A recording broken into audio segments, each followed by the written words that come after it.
Hello, hello, hello.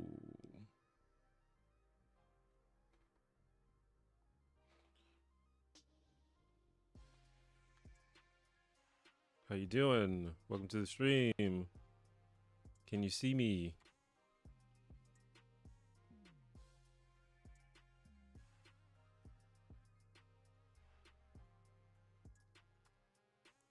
God damn it.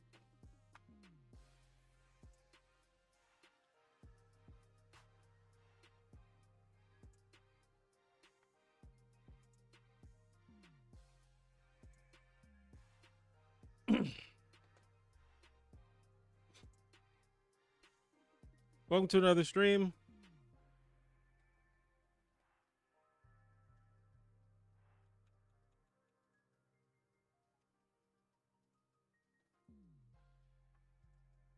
Just hanging out on a Friday. How's everybody's weekend going?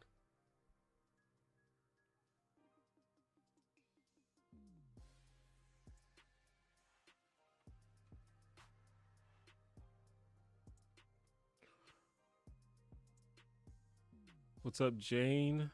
You can hear me and see me. That's good. There's some music in the background. Let me know if it's too loud or if you can even hear it at all. I like to have a little bit of music in the background. I think it just makes the stream a little bit more chill and enjoyable.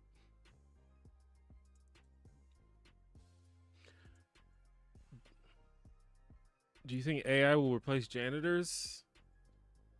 AI? I mean, probably. I think we're already on the way for AI powered robots to start doing manual labor. They do a lot of it already, so probably, yeah. What's your favorite non-American TV show? I actually have an answer for this. The answer is Taskmaster. 100%. That's my favorite non-American TV show. I mean, that's probably in the top 5 of my favorite shows of all time.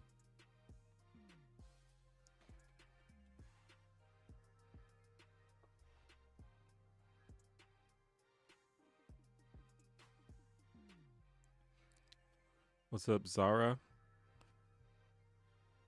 Is Roomba not the first step towards AI janitors? I mean, there you go. I would not be surprised if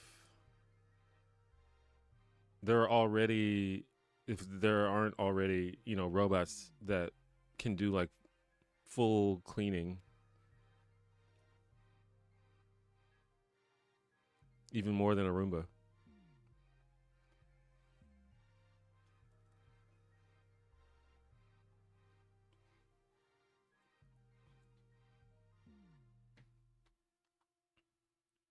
Taskmaster is the best. I agree.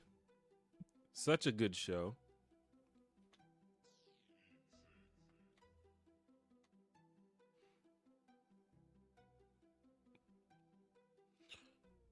Anybody got any interesting weekend plans?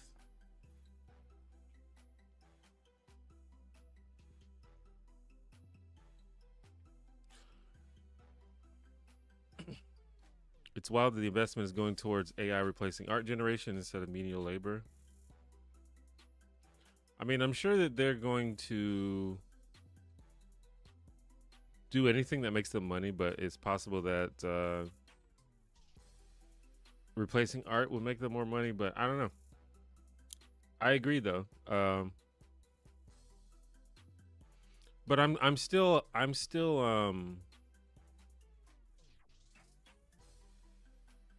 still doubtful that AI will ever make art that is better than human art. But it doesn't have to be better for it to take a lot of jobs. And it's kind of already doing that, so that's the problem. But I think for the people that's the problem with AI. Like it's depending on what it's used for, it's very mediocre. And I think that we as a society have to just stop accepting like mediocre stuff, because that's why they're allowed to do that.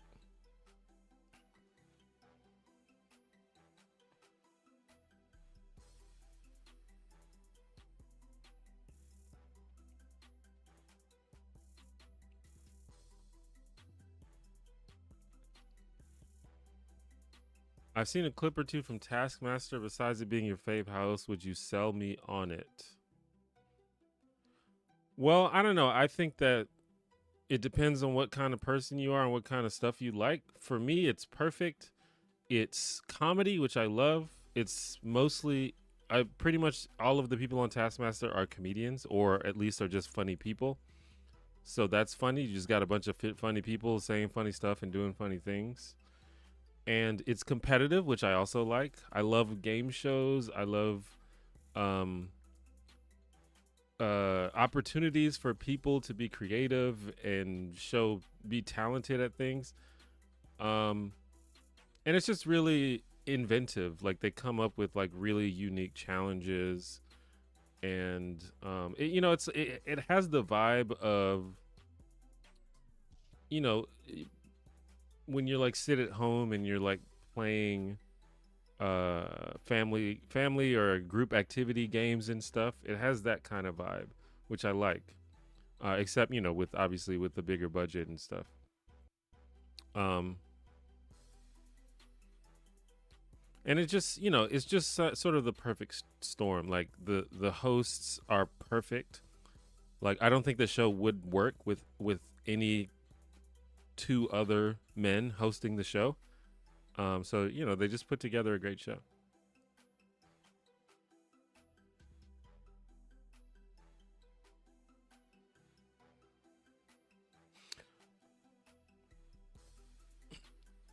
If you like inventive and unique game shows, you'll probably like Taskmaster.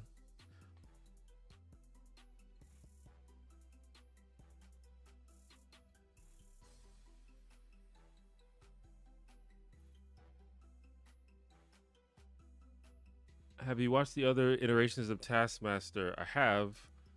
I've not nearly as much as the original, but I have seen both New Zealand and Australia. They're both good. I think I think New Zealand is the second best, but Australia is pretty good too. Um they also did an American version, but the American version was bad.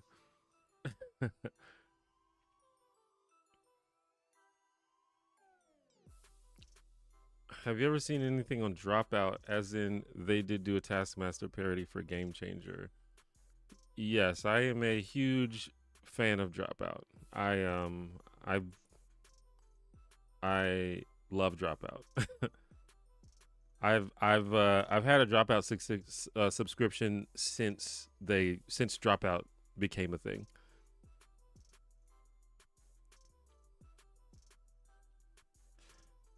And Game Changer is another example of a really inventive, awesome game show.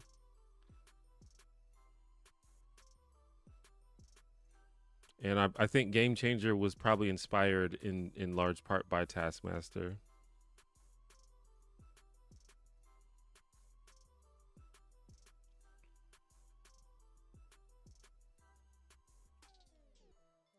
Yeah, if you like Game Changer, you will definitely like Taskmaster.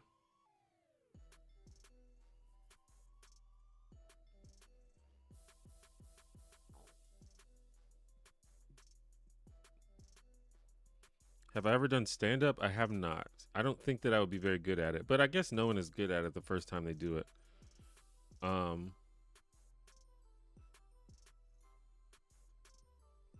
yeah, I don't know. Doesn't seem like something that I see myself really doing.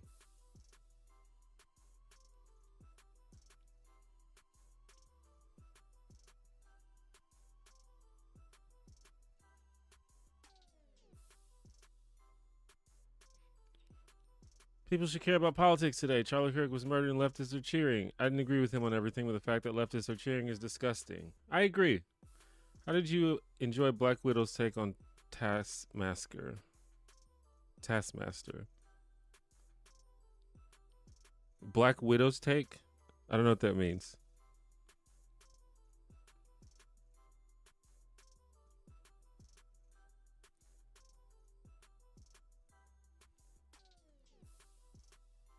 Is that a person?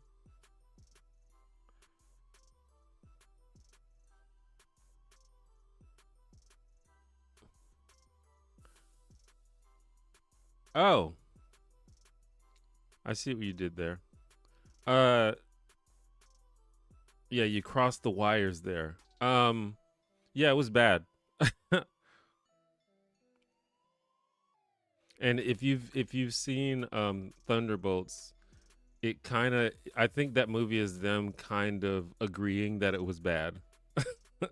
And if you've seen the movie, then you know what I mean. Um, yeah, it was just kind of a missed opportunity. I don't know if you were like just making a joke or if you actually wanted to answer to your question, but yeah, it was a missed opportunity to for a cool character.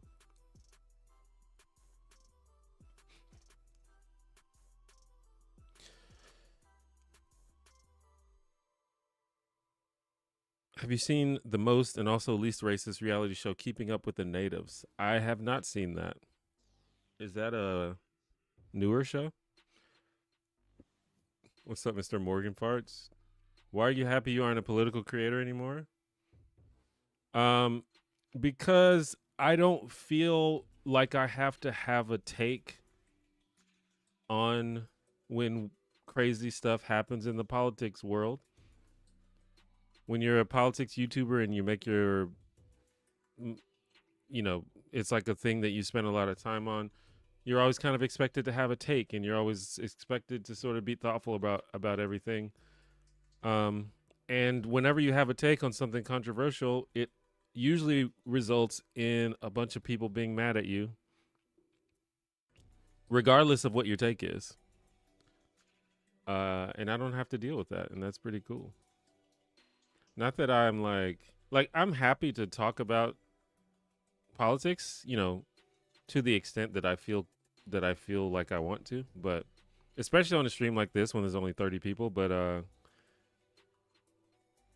in general, it just feels good to not have to make it to not have to have a take and to and for no one to expect me to have a take. And also to not have to deal with people being mad at you because you said the wrong thing. Have you seen Andor? I have not seen Andor. I'm so out of the loop when it comes to Star Wars stuff.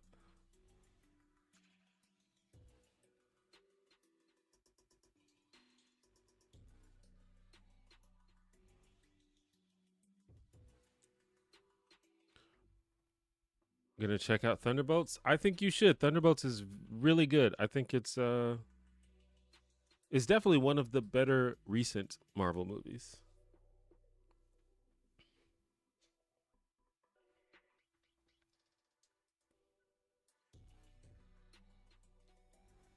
And I would say one of the better Marvel movies overall, to be honest.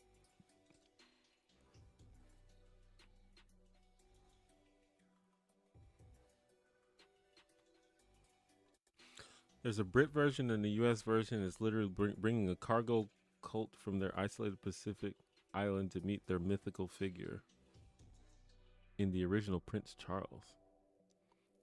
I don't even understand what you're saying.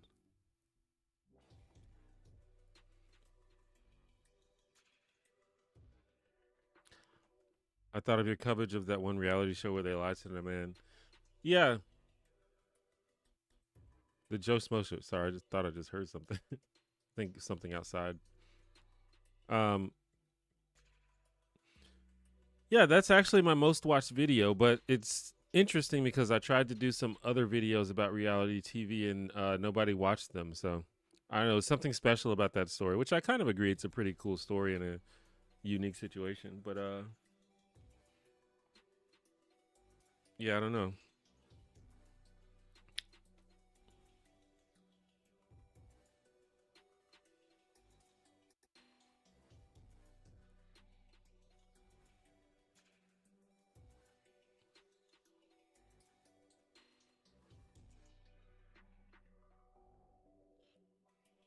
Andor is a solid story, even apart from its Star Wars aspects.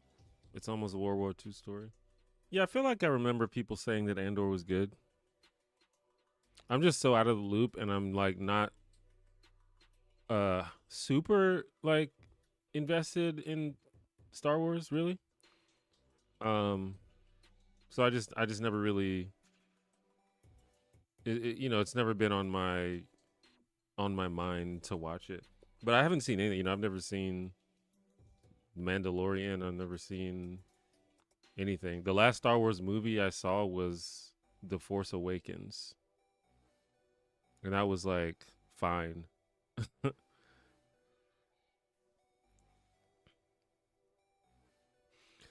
This is out left field, but do you play MTG, Magic the Gathering? I presume. I used to play back in high school in the early aughts and just got back into it. I used to play back in the day. Also, I have not played in a long time. I mostly played when I was really young. And every now and then, my friends would um, get me to play, and I'd have to use their cards or something, and they'd always give me the shitty deck while they get to use their like really good one. Um, but yeah, I used to play quite a bit when I was like in middle school. I always wanted to play the mono black deck. That was my favorite. Uh, and I played online a little bit, but never really got too into it.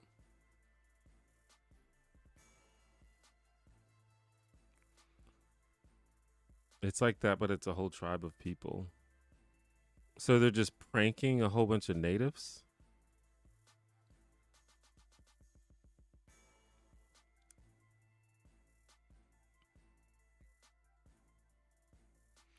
You don't have to be in the loop for Andor. It's just solid. I mean, I don't doubt it. I think there are a lot of really good shows that I just never watch because they're just not something that I think about. Do I fuck with Goku? Yeah, Goku's cool. Do you think they could ever do another Joe Schmo show since we're like 20 years from the original? Would that probably end up being kind of messed up? Well, I got news for you. They did that. In fact, they did it a couple times.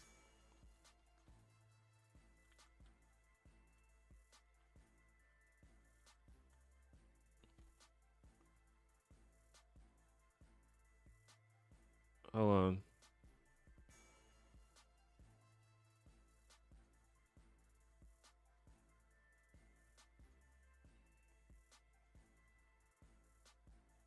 I was trying to find it, but yeah, they actually did do that. For one, they made 3 seasons of the original show.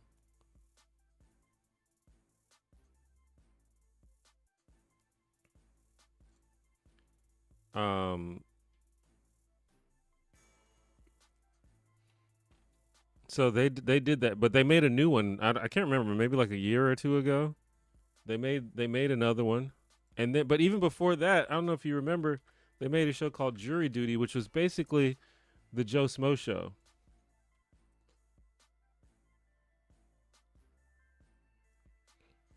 where they had this guy right here. They tricked him into thinking that he was part of a jury duty documentary, but all these people are actors, and it was basically the Joe Smo show. So they did it a couple times.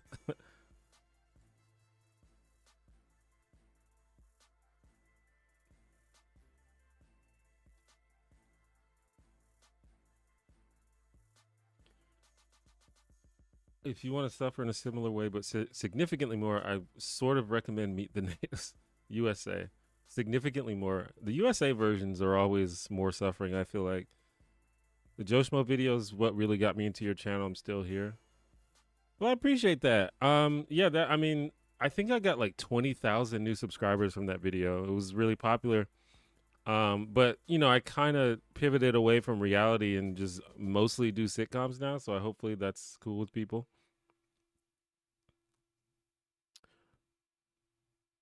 But I might branch out into other stuff.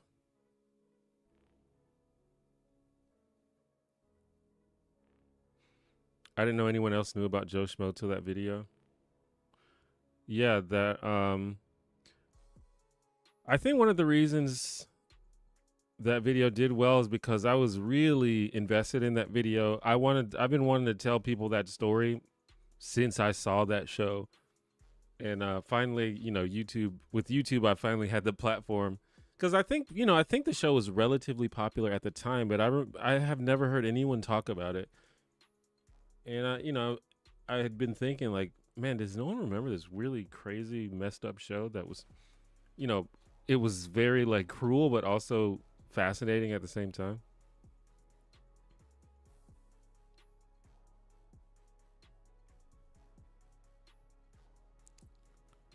So I'm glad that it got a good reception.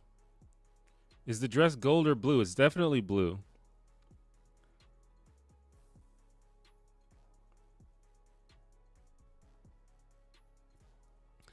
I only knew about the second one with Kristen Wiig. Kristen Wiig was in the first one, I believe. What do you think of Raichu X and Raichu Y? I don't know anything about that. I guess that's Pokemon. I don't know.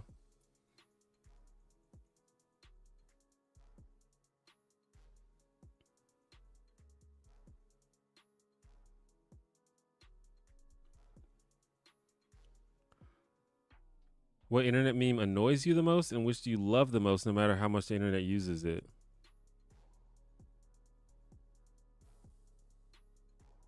I don't know. I can't think of a meme that annoys me.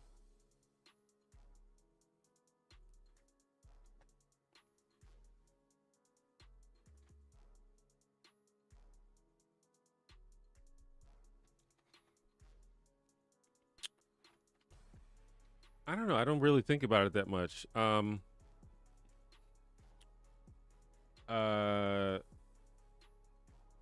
I'm drawing a blank. I think it's one of those things where you would probably have an answer if someone didn't ask you the question. Um, I can't really think of anything that really annoys me. But I'm sure there are memes that I love.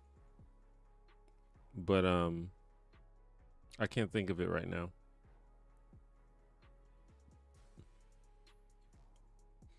Jury Duty was pretty good. It was an entertaining show, but I really think they should stop doing these prank reality shows.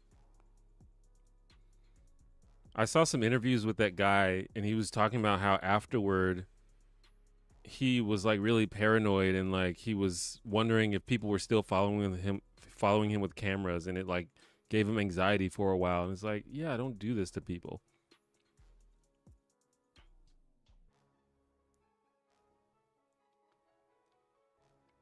Now I'm paranoid when I go in for jury duty. Well, here's the thing. At least in the United States, if you go into jury duty and they say that they're going to film you, you already know that something is up because that's not allowed. The details of a jury trial are not supposed to be public like that because like it's not supposed to be recorded in that way for the most part.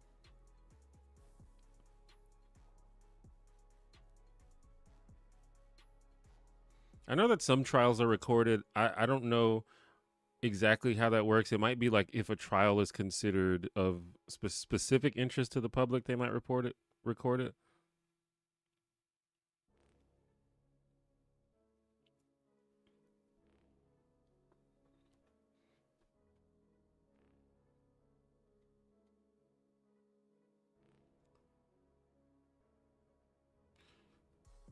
In a way, every reality show is Joe Schmo. They just don't put the lie as a central audience concept. I mean, I don't know. In most reality shows, most the people consent to be there. I think the people are kind of happy to be on TV.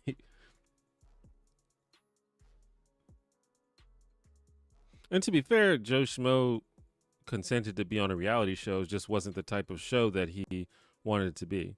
His name's Matt. I shouldn't call him Joe Schmo.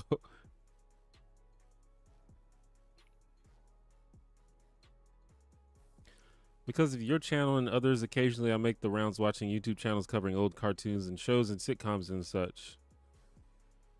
Yeah, I think there are a lot of channels that are kind of underrated that do that.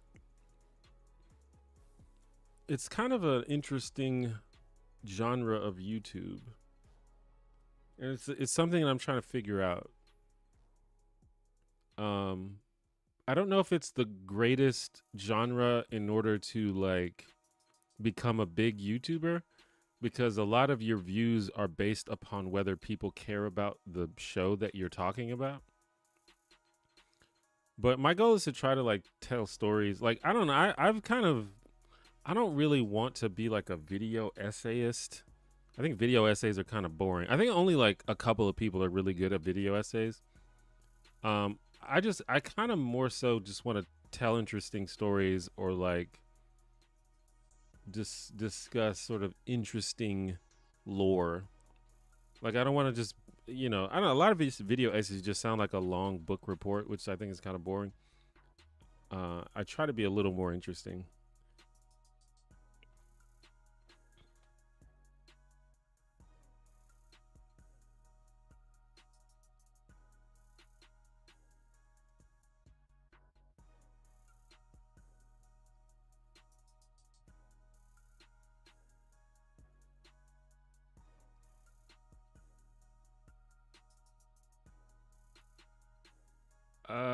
Did you set off the bomb in Megaton, or did you defuse it like some no good do gooder?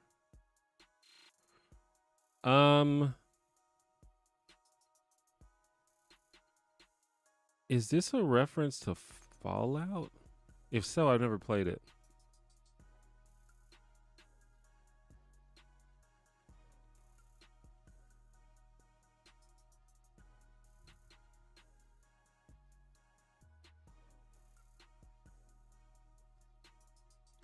Shady Durags. Yeah, Shady Durags. I have watched some of his videos. They're quite good. You are awesome. Thank you, Joe. That's a nice thing to say. I was called up for jury duty once, but I never got picked during selection. Glad I dodged that bullet. Yeah, I've been calling for jury duty, but I didn't get selected either. Um, I didn't really want to do it just because it would take up my time and I wouldn't get paid for it. But I think it would probably be pretty interesting to be on a jury. It's probably not. It's probably pretty interesting, I would say. But I've never done it.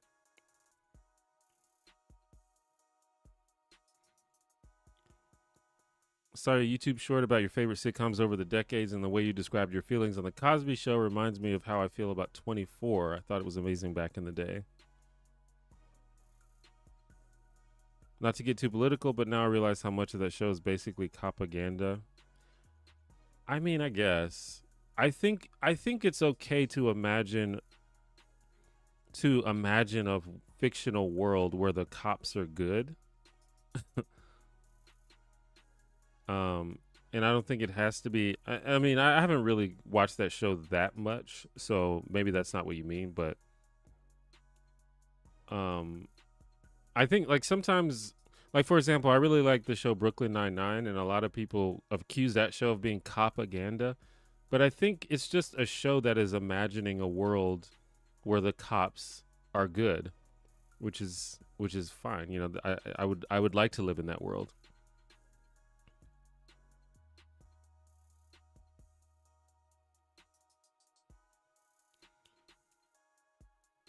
Thoughts on the new season of King of the Hill?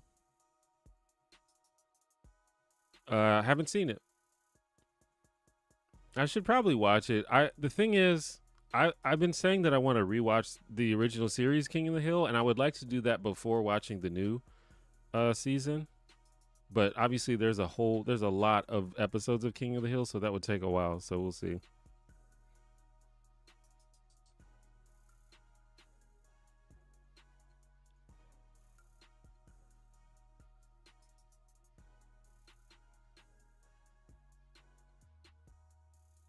Personally, I'm also a video essay fan. I eat up a lot of random stuff. Yeah, I mean, there's video essays are a very popular YouTube format, but a lot of the time I just cannot sit and watch a video essay. I feel like they're so boring a lot of the time. But some people are good at them. Like for example, H Bomber guy I think is probably the king of the video essay. Like I on principle I almost never will click on and watch a 4 hour video, but if it's H Bomber guy, I will definitely do it.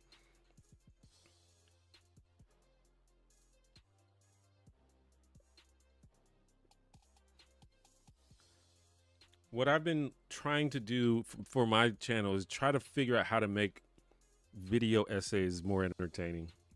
I don't know if I succeeded at that, but I'm working on it. And I honestly like some of my videos. I wouldn't even call them video essays. They're just kind of just like stories.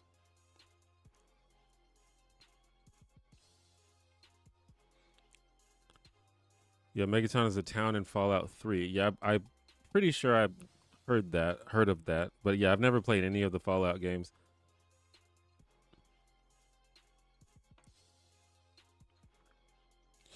In Mass Effect, the bad choices are so cartoonishly evil, hardly anyone makes them on their first runs.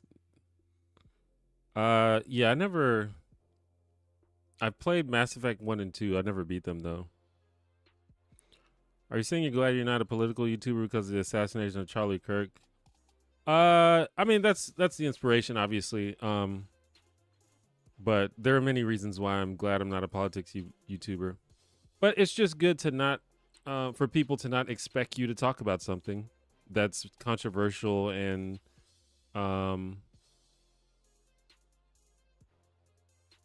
might get you yelled at no matter what take you have.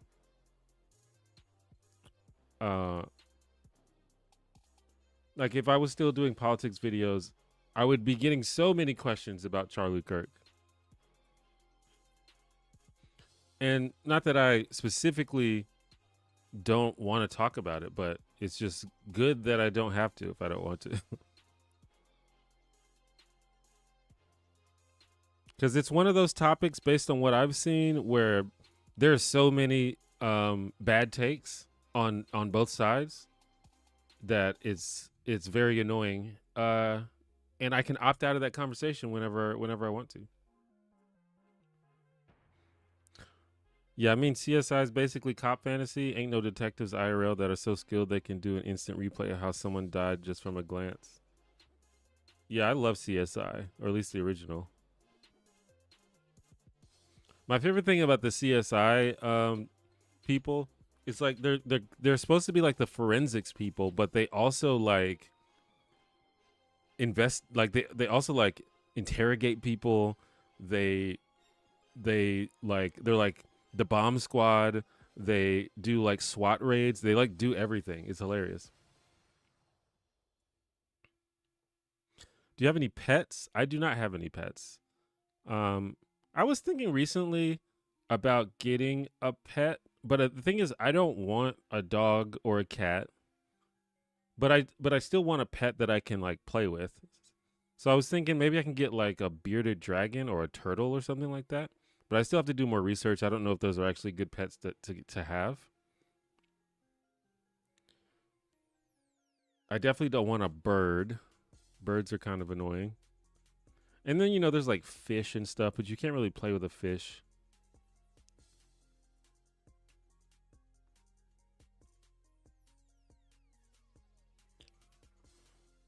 Love the content. Thank you. Glad I caught you live. Brooklyn Nine-Nine feels a lot like Night Court to me. I can kind of see that. Yeah, Night Court. Night Court was a good show. When you watch full seasons of a show for a video, do you ever feel yourself burning out on it? It's got to be a lot to watch hundreds of episodes all day. Absolutely, yeah. um, and that's something that I'm thinking I'm gonna have to really think about, because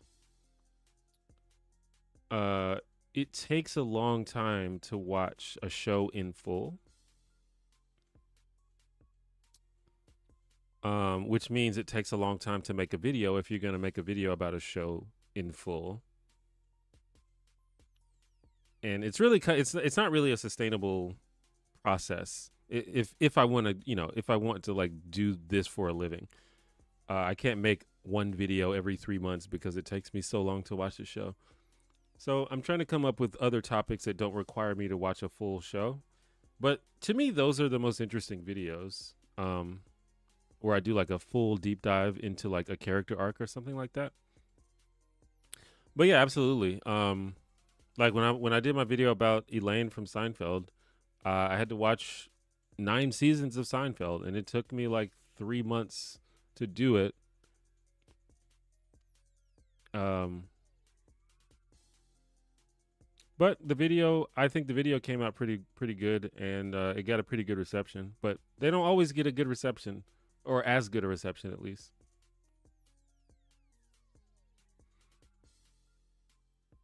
Uh,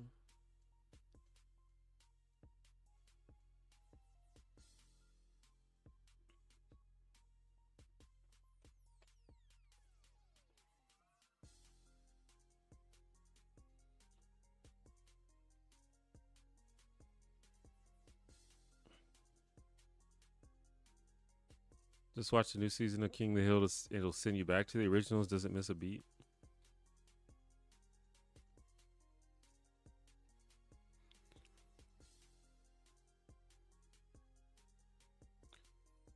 I would say that Brooklyn Nine is a response to other cop shows rather than propaganda itself. That's also not a question. You're not. You can speak. Everything you say does not have to be a question.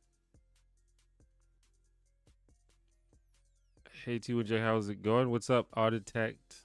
It's going well. I'm chilling on a Friday evening. How about yourself? I have a pretty negative view of cops, especially in the U.S., but I can't really get behind a cab. All cops are bastards. All cops, is it all cops are bastards or all cops are bad? Anyway, and the culture around it. I agree with you. This is why I like to do these streams. I feel like the people who are drawn to my videos have like more nuanced opinions than like the internet at large. But yeah, it's I have a lot of friends who are, well, not a lot, but I have a few friends who are cops, and I can tell you from personal experience that they're perfectly fine people. But I think there's a problem with the police institution in the United States, of the institution of policing in this country. There's a problem for sure. I also live in a city where the police in my city are I really don't have any problem with them. I'm unaware of any like major police corruption, or I'm sure it exists, but compared to other cities, I think my city's police is fine. But that still doesn't change the fact that at large, by and large, there's clearly a systemic issue with the way police work. And yeah, and that's why I don't do the all cops are bad thing. I think instead of all cops are bad, all cops are bastards, we just go with the original NWA. Fuck the police.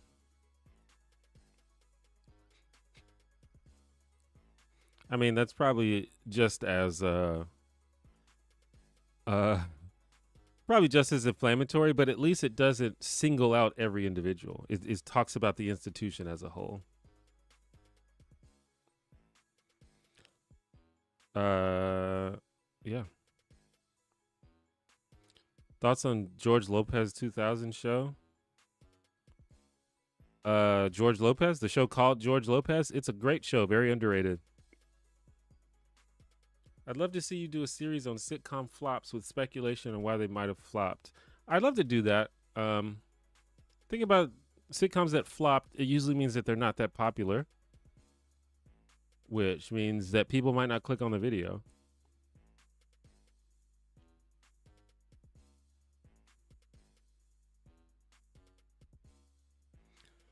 But I'll try to come up. That's the challenge of being a YouTuber, is trying to find a way to make your videos appeal to people.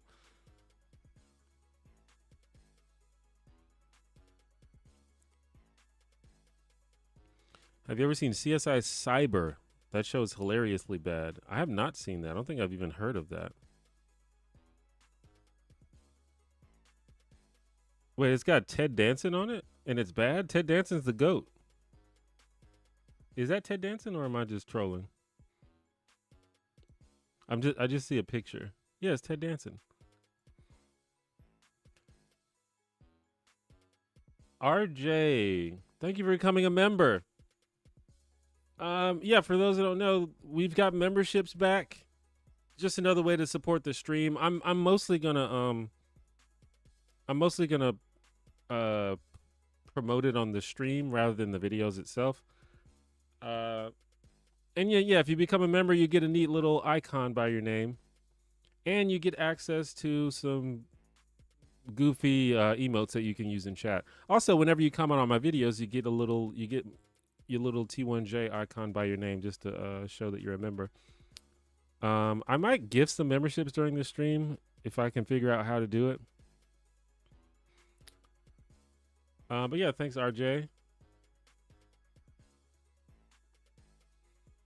And the longer that you are a member, your icon will evolve and become cooler.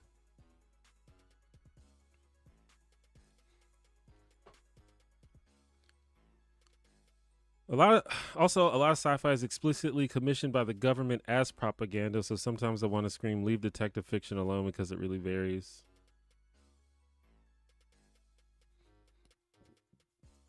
Yeah, I don't know, man. I guess that's worth thinking about.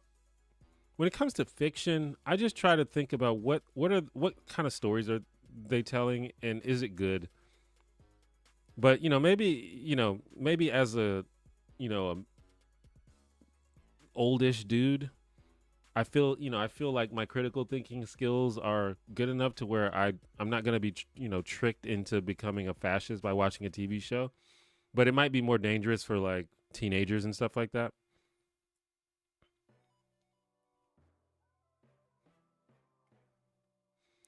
Birds are dumb. When you say no dog, cat, are you swearing off all mammals? Not necessarily, but I'm not sure what mammal would be better than a dog or a cat. Ferrets are terrible. I'm biased against ferrets because I had a friend with some ferrets and they were bad. But I've heard that ferrets just in general are just pretty hard to deal with. What other mammals are you like even allowed to have? Like if I could get a sloth as a pet, that would be sick. Oh, guinea pig. But don't guinea pigs live for like 2 years?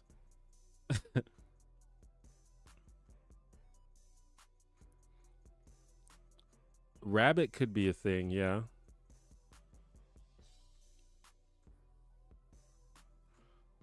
Any more Seinfeld deep dives planned? The Elaine one was Chef's Kiss.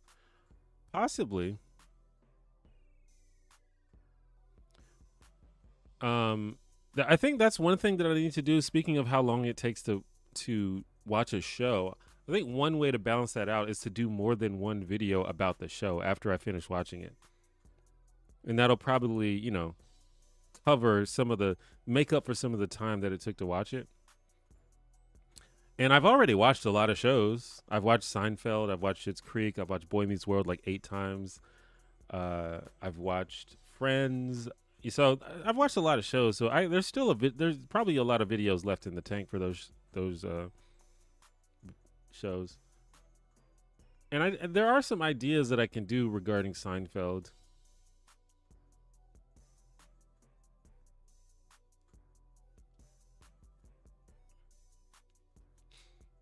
Do you think religion can be replaced or people can live without it? Do I think people can live with? I think people can live without religion.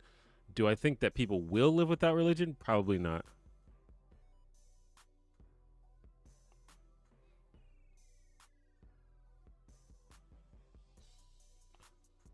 It appears that I'm behind in the chat, so I apologize for that. If having to wait 10 minutes to hear me reply to your question is a poor experience, please let me know. And if so, I will skip back ahead, but I kind of like to go back through them and just read the comments.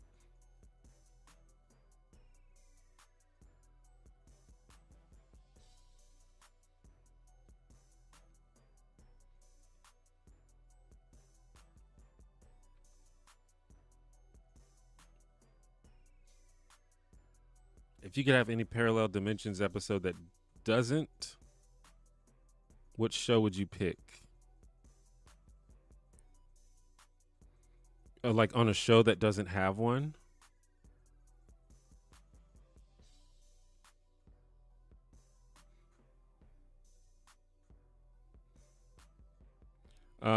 I don't know. Maybe Parks and Rec. I mean, probably just any show that I love. I would. It would be interesting to see. Like there's so many things you could do, like for Parks and Rec, like an episode um, where like Chris and Ben don't come to Pawnee. It would be probably much worse of a time. I would love to see what would happen if Mark was still there. An episode where April and Andy never get together. You could do a lot of stuff.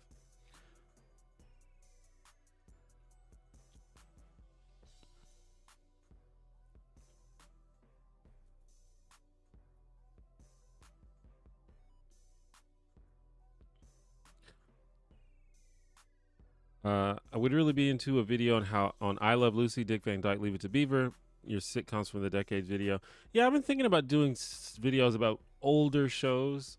I mostly have stuck to 90s and 2000s era, mainly because that's what I grew up on, but also I assume that's what most of my audience has grown up on. But I would like to try some other stuff.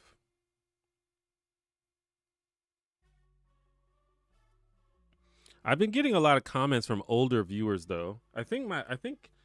Um my like 35 plus or 40 plus audience has grown over the last few years.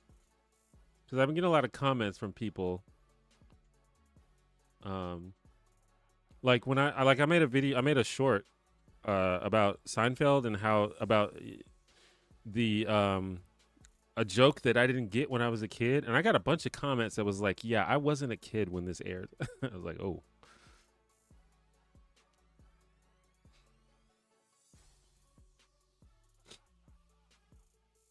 I would love a video about flops. There are a few sitcoms that I was sad to see get canceled after a season or two. What are some examples of shows that you think got canceled too early? Are you bilingual? No. I know some Spanish, but not enough to say that I speak the language. And honestly, I haven't practiced it in so long that I probably barely even know what I thought I knew.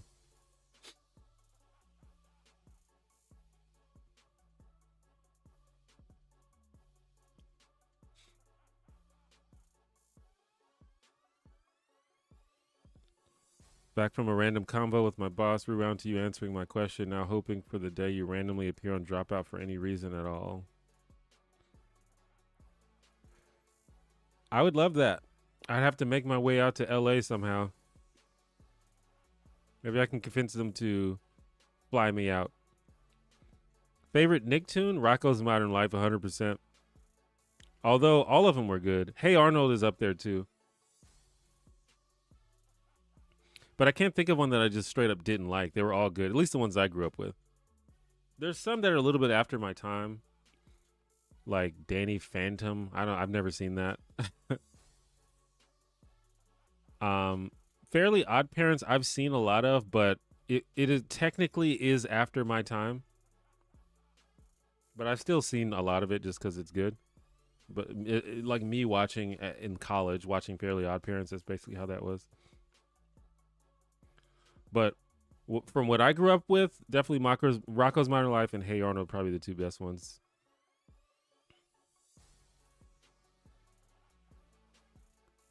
Sloths are actually really strong. Yeah, I'm sure they would make terrible pets. I think sloths are definitely my spirit animal. But they would probably not be good to have as pets. I've heard that they like to cuddle though.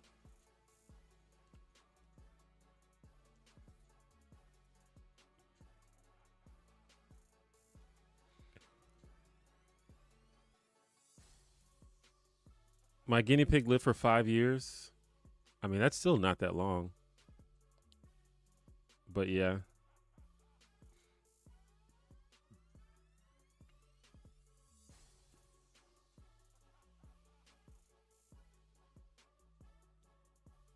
Fire movie that not too many people have heard of. Um, there's a there's a really good movie called Better Luck Tomorrow. It's like really good. I haven't heard a lot of people talking about it. SLC Punk is really good. That seems like a movie that not a lot of people talk about, but it's kind of one of those sort of movies that everybody in my generation watched in college. But I just literally never hear anyone talk about it.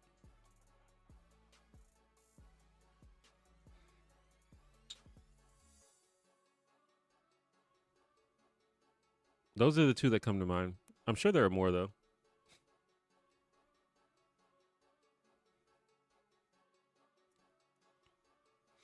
Rabbits can be real scratchers. We love our cats because they love cuddles, but also are chill and can fend for themselves for a weekend if we need to do a quick trip.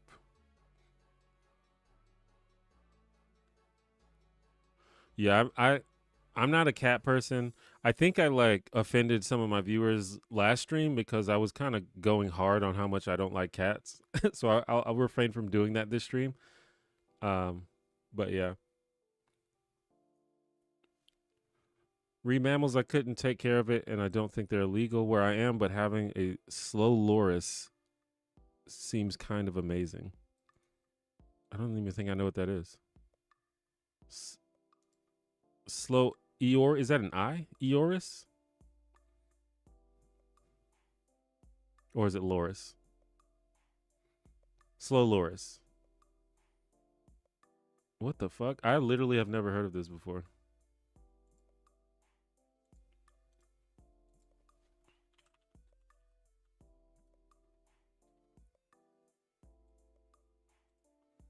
Slow Loris. Honestly, it's kind of creepy. I don't think this is for me. I'm imagining like waking up in the middle of the night and seeing these big eyes just staring at me. I think that would terrify me.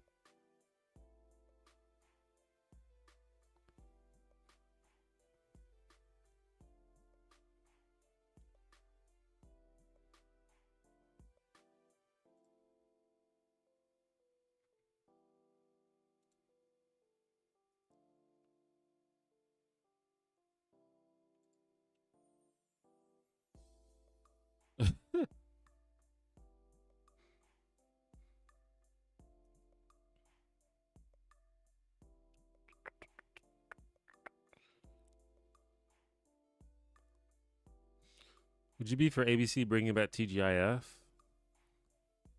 If they played the old shows from TGIF, I don't know if they tried to make a bunch of new sitcoms. I don't know how that would go, but if they brought back the old shows, sure.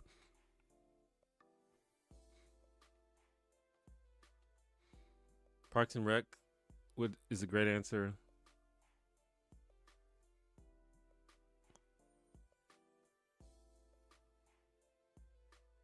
That or The Office would be a lot of fun. Yeah, The Office would be fun.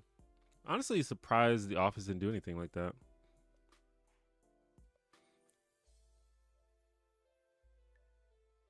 The Dick Van Dykes they have for streaming still have the ad skits. You could probably do something about the evolution of ad placement if that's not too political. That's interesting, yeah. Shows that got canceled too early, Freaks and Geeks. Yeah, that's the classic. I thought about doing a video about Freaks and Geeks. The thing about that show is it's been covered so much. There's like dozens of video essays about Freaks and Geeks, and it's like, do I really have anything new to say about this?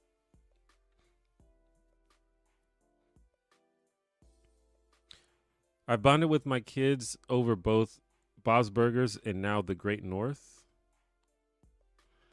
Um, I have seen Bob's Burgers a lot. I love Bob's Burgers. I haven't seen the Great North though.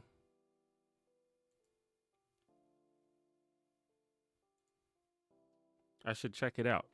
I kind of forgot that it was a thing. Do you have any thoughts on Family Guy? Um, I think Family Guy is fine. I think similar to The Simpsons, it was pretty good for its first few seasons, and then it became not as good. But I feel like if you put on Family Guy at any point, you'll probably laugh a couple times and you won't regret it. It's fine.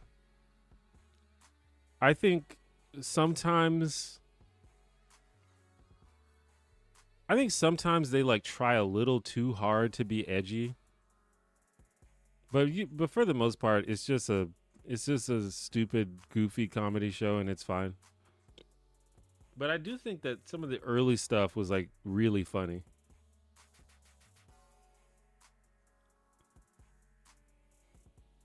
If you like that sort of, juvenile reference heavy humor.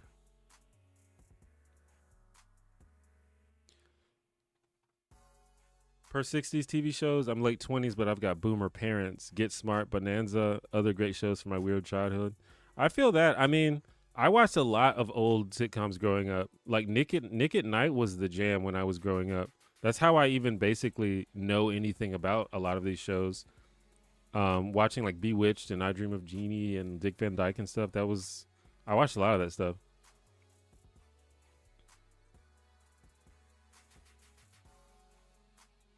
Rocco's Modern Life and Hey Arnold, both also known for their legendary theme songs. Absolutely. I have a burning desire to know if T1J likes Sinners. I still haven't seen Sinners. I'm pretty sure it's on streaming now, so I will probably watch it at some point soon.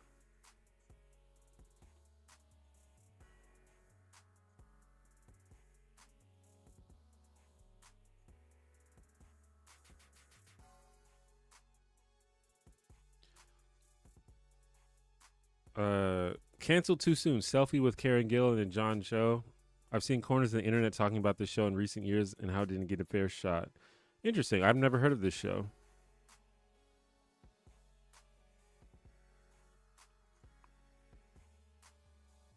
Is it a comedy show? Oh yeah. I'm a big Karen Gillan fan and John Cho actually. So yeah, I'd have to check that out. Underrated fire movie, Stranger Than Fiction. That is a really good movie. I like that movie a lot. I didn't know that it was underrated, but I guess people don't really talk about it.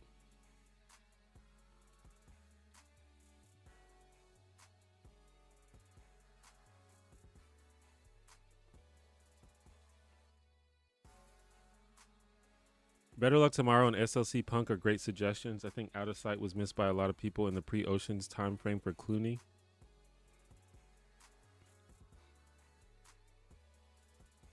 Out of Sight. Which one was that?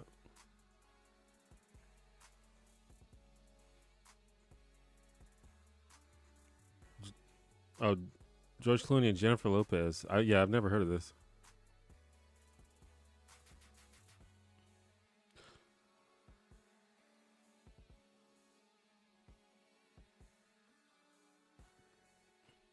I've owned pugs, so maybe I'm indoctrinated in the weird eye stare thing.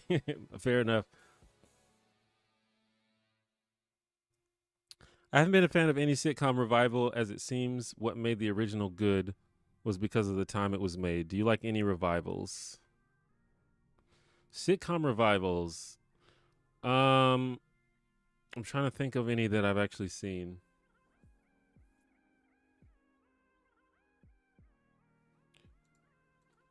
Let's see.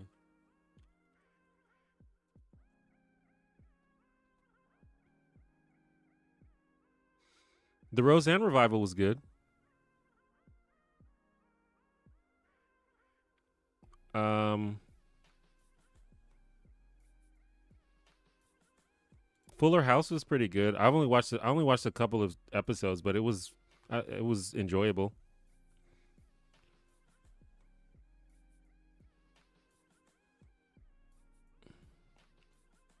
I can't think of any others that I've seen. I haven't seen the Frasier revival. I didn't see the Will and Grace revival. Um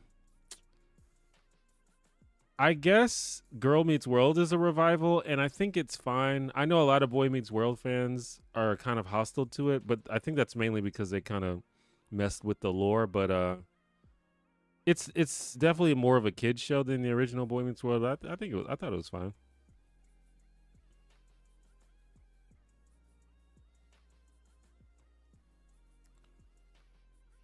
Um, I was accidentally watching a new Family Guy a few months ago and was surprised the format held up for me. Yeah, I think Family Guy's fine. I think a lot of people, we kind of grew up with Family Guy, and so we kind of associate it with a more immature time in our lives, but I think it's fine.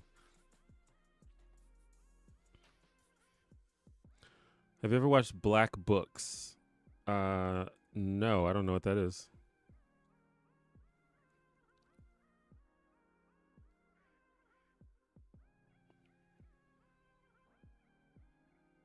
A British sitcom. I need to watch more British sitcoms for sure. Do I think Keenan Thompson is funny on SNL? I do. I think he's very funny. I think he's perhaps one of the goats of SNL.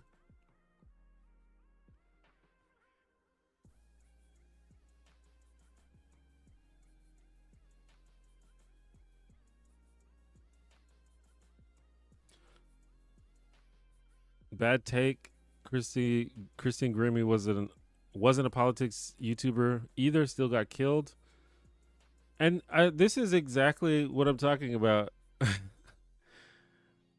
Because someone read the title without any context and sort of made this broad assumption about what I mean. And that's exactly why I don't like doing politics on YouTube, because that's what happens. There's people are very uncharitable. They assume the worst. They don't give you any grace or opportunity to explain what you mean. They just kind of go in. They wake up choosing violence. And I appreciate this commenter for giving an example of why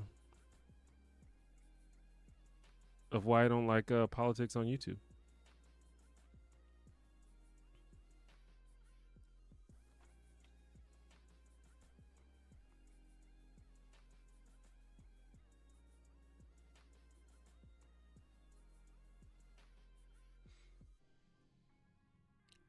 Underrated could be a stretch. People who know Stranger Than Fiction like it. I guess underknown. Yeah, I guess I assumed that it was well known, but it's true that I never really hear anyone talking about it. People don't put it on their list of favorites.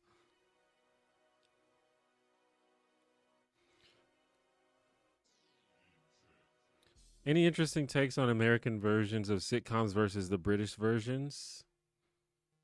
Well, The Office is probably the only example of that that I know about or that I've seen.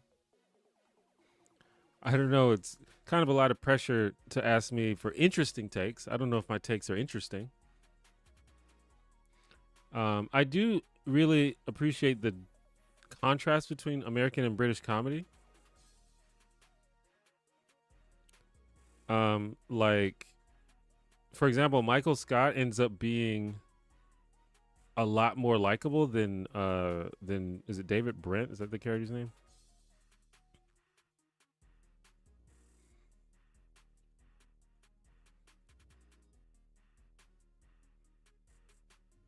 I feel like American comedy is in general more optimistic than British comedy.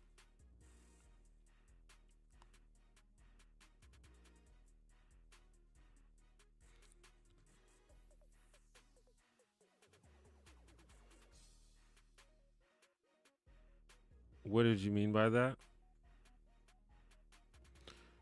Well, to be fair, when you put a title on a YouTube video, I mean, part of it is to get attention. So, that's part of it. But it has nothing to do with whether or not you're going to be killed or not. It's just the fact that I don't have to talk about politics when something crazy or controversial happens. And I just appreciate the fact that I don't have to step into that lane if I don't want to.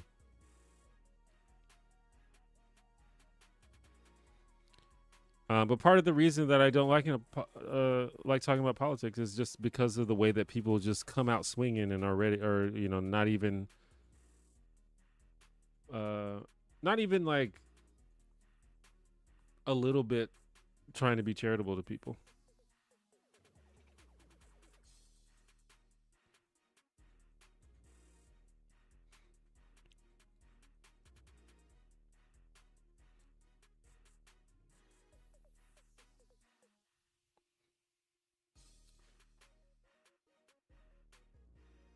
Uh, I don't want to hear any more long explanations that are just the same stupid thing everyone else is saying, but thinking it's an original take. Politics suck. I mean, politics is important. I just think politics on the internet is bad. I don't think it works. Um, and some people enjoy getting politics from YouTubers and content creators. I think that's a treacherous situation to be in, though. Because most politics creators are basically just preaching to a choir of people who already agree with them, and people like rarely get challenged. Are like more and more intolerant of differing views and just like don't even consider the possibility that they might be wrong about anything, and that's bad. And I just think the internet and social media like encourages that.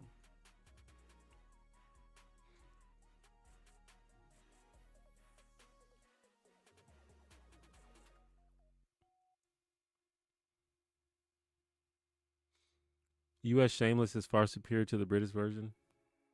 Never seen it.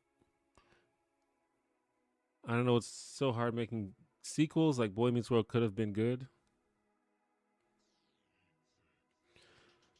I like I said, I'm not that hostile towards Girl Meets World, but it's definitely for a different audience.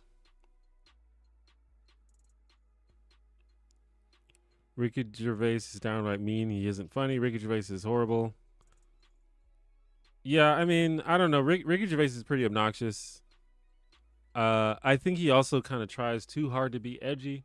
He really wants people to know that he is a contrarian, which I think is cringe. But uh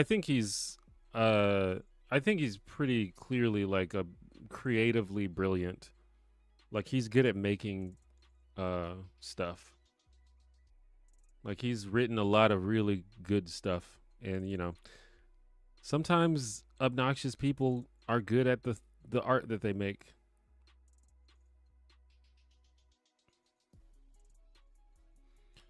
David Brent was created to be horrible and eventually fired. Yeah, the point of that was the point of the character. The characters are different, absolutely.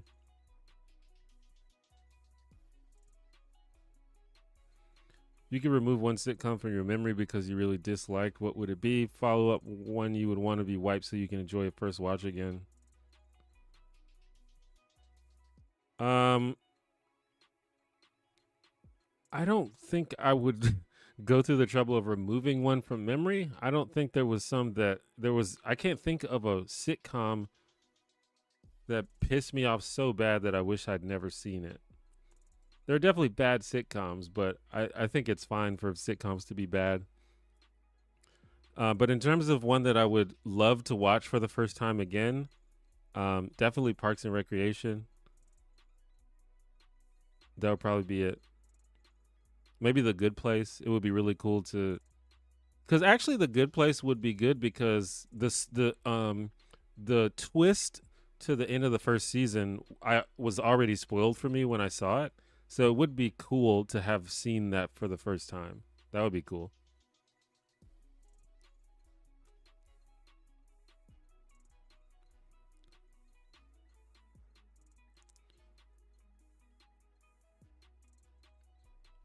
Uh oh, what's up, FD?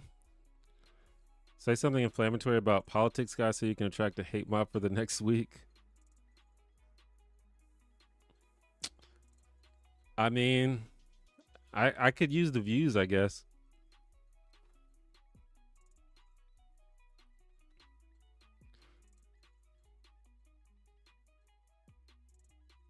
Will you do a video on how Girl Meets World have been good or Fuller House, etc.?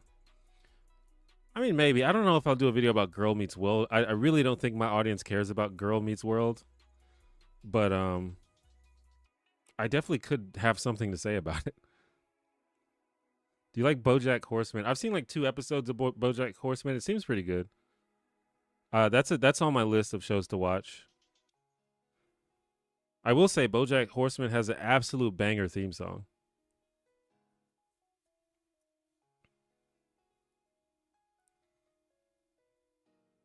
Do you have a favorite Beavis and Butthead moment from the music video commentaries? I mean, I can't really remember. I haven't seen that. I don't think I've seen that show since I was a kid. The only one that I remember, or one that sticks out to me, is when they were watching a Coolio video, and they and they like, I don't know, they were like rocking out to Coolio, and I remember thinking that was funny. Hi there, your video on the different timeline concept in sitcoms is very well done and enjoyable. What sitcoms do you watch at the moment? Well, honestly, if I'm watching something now, it's probably as research for a video that's coming up. Um, and I don't necessarily want to spoil what video is coming up, but I am. Let me see. What can I say?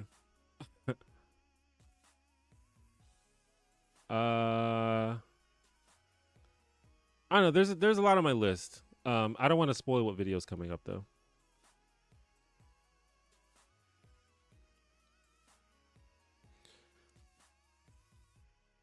I saw they're trying to bait you into making inflammatory statements. Oh, were they trying to bait you, FD? Sir, this is a Malcolm in the Middle channel. This is a community channel, actually.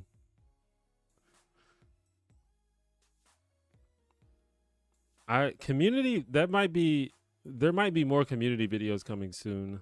That's a really good show, and there's a lot that I could say about it.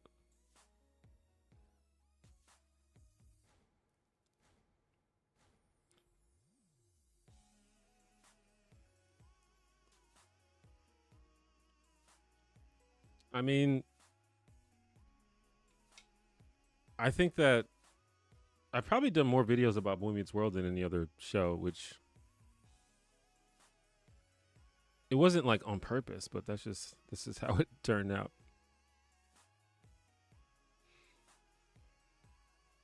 I've just got to come up with a better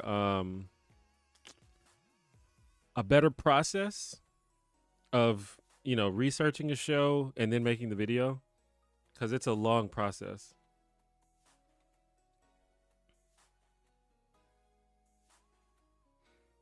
Or what we can do is I make the video and then you guys all watch it and support it, and it gets 2 million views, and I can have some extra time to work on the next video, because that video is going to pay the bills for the next few months.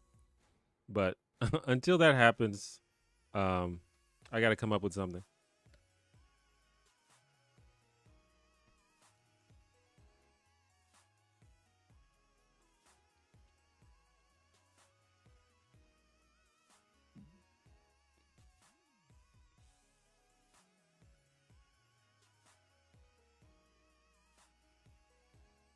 Please make more community videos. I could do that because I've actually, well, I haven't seen every single episode of Community, but I've seen like 90% of it. I need to go ahead and finish it.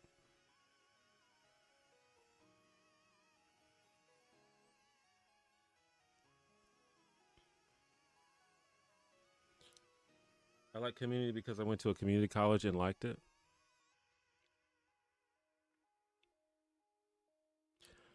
Biggest spoiler besides the Good Place twist that you wish hadn't been spoiled for you? For me, it's Split. Not watching in a theater is one of my biggest regrets. The biggest spoiler for me, or what comes to mind immediately, was the spoiler that Spider-Man was going to be in Captain America Civil War. That was annoying to have that spoiled. And actually, because of that, I don't watch Marvel trailers anymore.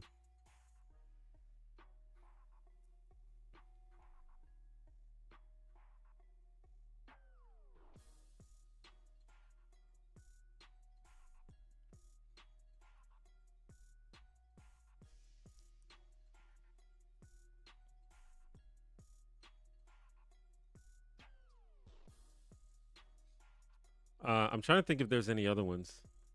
Uh, because I watch a lot of comedy shows, and a lot of times comedy shows it doesn't really like the spoilers don't matter. The Good Place is like a rare example of a show where you really don't want it to be spoiled, like of a comedy show that you really don't want to be spoiled for you.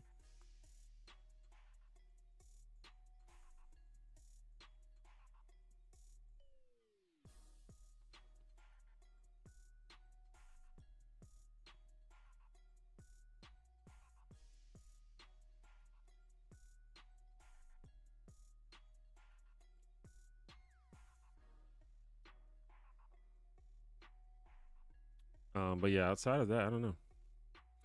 The TV show with Miley Cyrus could have been so good dealing with a what? A real celebrity, but no was really campy. But I guess Disney didn't want to expose itself of the park side, the dark side of being an actress. Are you talking about Hannah Montana, or is this a different show?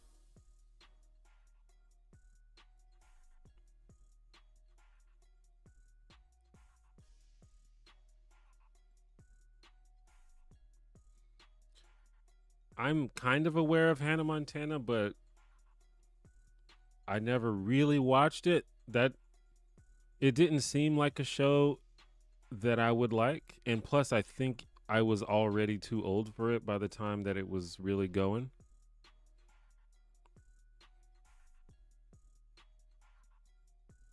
I did watch That's So Raven though, which I think was on at the same time.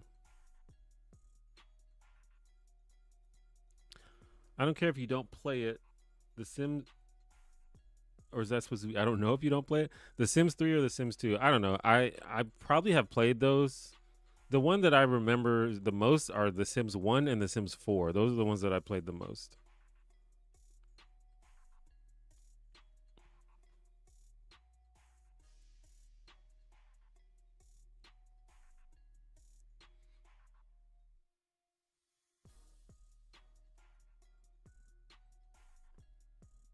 Was there ever a piece of media, TV, movie, music, etc., that you really publicly trashed growing up that you kind of regret now? That I publicly trashed.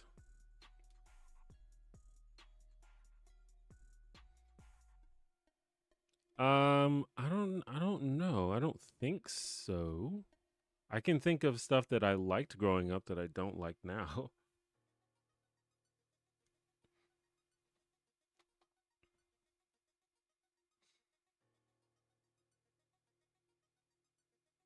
Um, I don't. There are shows that I didn't like, but I came to appreciate later in life. But I never like. I wouldn't say I publicly trashed it. Like one of the biggest examples is Roseanne. When I was a kid, um, that show seemed like really, it's just about a bunch of white people, and I was like, I don't relate to this at all. But when I got a little bit older, I actually watched it, and I was like, wait, this show is amazing. Another example is The Wonder Years. The Wonder Years specifically, when I was a kid, it used to come on Nick at Night, I think. And so it basically the Wonder Years, I had a negative association with it because when the Wonder Years came on, that meant all of the good Nickelodeon shows were done. So it basically signified the end of fun for me. So I never, always had a negative association with the Wonder Years, but then later in life, I actually watched the Wonder Years, and now I think that's like the greatest show, like one of the greatest shows ever.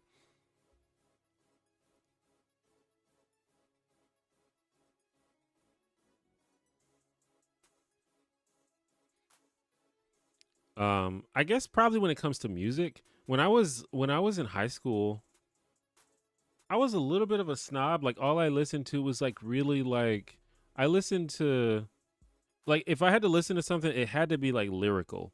The lyrics had to mean something. So I listened to a lot of like underground hip hop, and I also like stuff like grunge and some like lyrical rock music. And I was like a supreme hater of anything that I deemed to be like unintelligent So I didn't like most like mainstream music, like like pop music or mainstream hip hop or anything like that. But once I got a little bit older, once I like when I got to college and when I started like just when I got older, I kind of started to understand that different music, there's different music has different purpose. Not all music is designed to make you think. Some music just is just good to listen to. Uh, some music is for when you're partying and you just want something to dance to. Some music is for when you just want to chill and relax and empty your mind. And some music, just sounds good. It doesn't all have to like have some kind of like deep message. So that's not a very specific answer, but that's kind of a example of maybe something that I trashed growing up.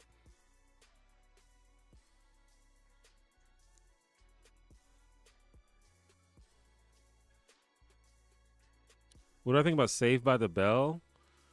Um, Saved by the Bell is fine. I haven't seen that much of Saved by the Bell, but I don't ever remember like being offended by it. I think it's fine.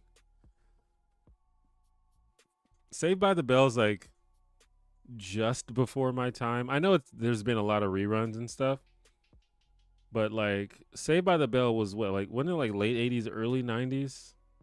That's when I was like single digits of age when it was really on TV.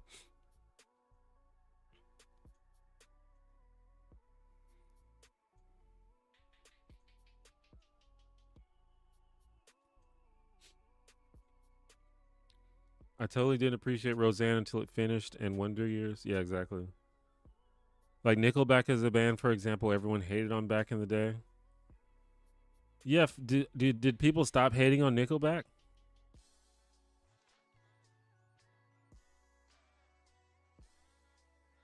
I feel like Nickelback. I mean, I never like listened to a lot of Nickelback, but I feel like their songs were fine. I never really hated on Nickelback.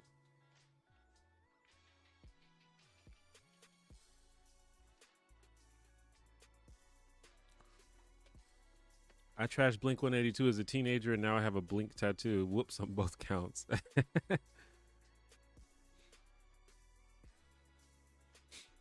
I don't like how Roseanne bothered the ending of her own series. It was very reality realistic and a cop out to change it to it was a dream.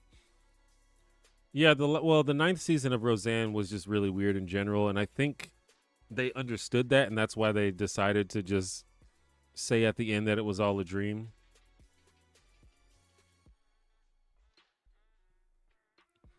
That's something I've been interested in making a video about is like revisiting the ninth season of Roseanne. That's a season where they win the lottery and get rich, and then it's just very weird and bizarre. And then the last episode, you find out it was all a dream. Um, and it's like I don't know what to think about this because a lot of the episodes are quite bad and weird, but maybe that's what they were going for. Maybe that was the point.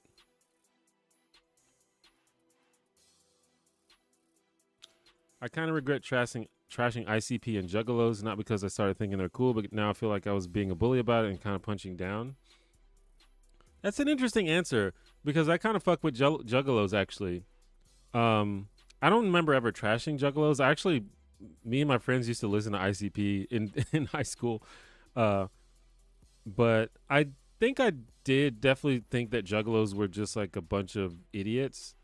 But honestly, whenever I see anything about Juggalos, they seem pretty chill. I mean, they're kind of wild, but they seem very chill. They seem to be all about like friendship and unity. I mean, they probably do too much drugs and stuff, but I kind of fuck with Juggalos actually.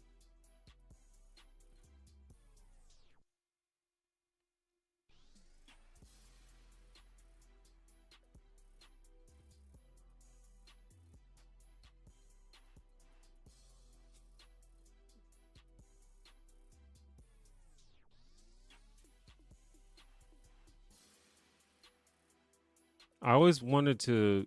I always said that I would like to check out the Gathering of the Juggalos, like their festival that they have, but I probably at this point I probably can deal with it. I'm like too old. It would be a little bit too much nonsense, I think. But at least from what I've seen, they seem to be pretty chill. And whenever I see an interview with ICP with Violent J and Shaggy Two Dope, they seem chill as well. They seem pretty chill and like intelligent and like, you know, maybe not like super informed, but like they seem like decent people, which you wouldn't think if you listen to their music. Their music is quite I don't even know the word. It's a lot.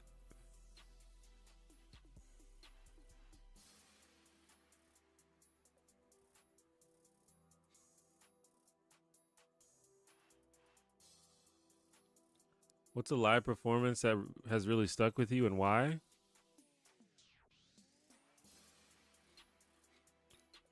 Um, I haven't seen a lot of live stuff. I got the I got to see the Roots live when I was in college, and that was, I mean, that's probably my favorite live show I've ever seen. The Roots are sick. Um, and I got to see, I at the time it didn't really stuck with me, but I think about it now in a weird way. I saw Kanye West. He came to my city a long time ago. It was like really early in his career. It was like before his first album came out. And you know, at the time, I really didn't know that much about him, but it's interesting to think about now that I got to see him live before he became like a superstar weirdo.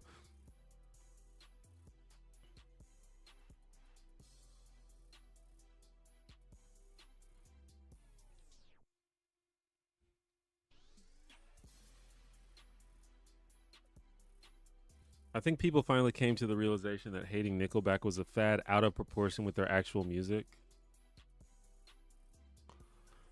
Yeah, I mean, I could see that. Um,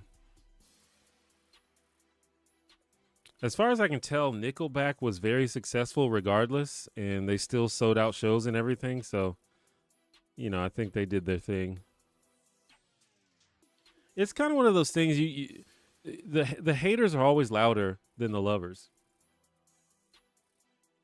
It's kind of like how everybody hates The Big Bang Theory, the show, but it still remained the most popular show on television like every year that it was on.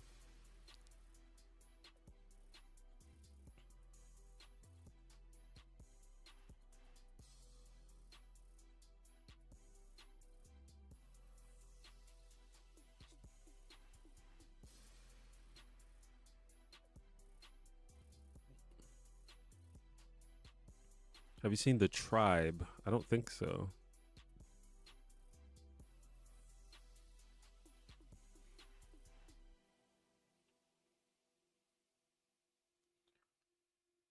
Have you seen Workaholics? There's an episode about the gathering of the Juggalos, and it's pretty good. I have seen Workaholics. I've not seen. I've only seen a handful of episodes, though. I don't think I've seen that episode you're referring to.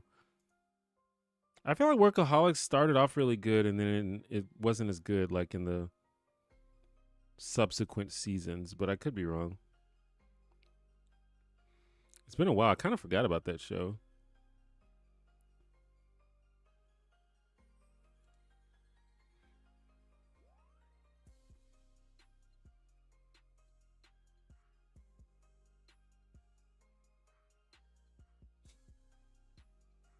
That might be interesting to do a video about. I should add that to my list. I completely forgot about that show.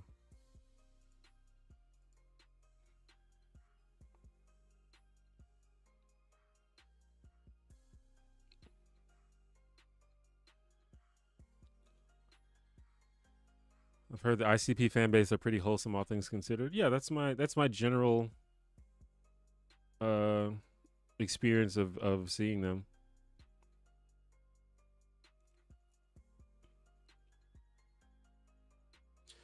Shaggy and Violent J's wrestling shoot interviews is one of my favorites.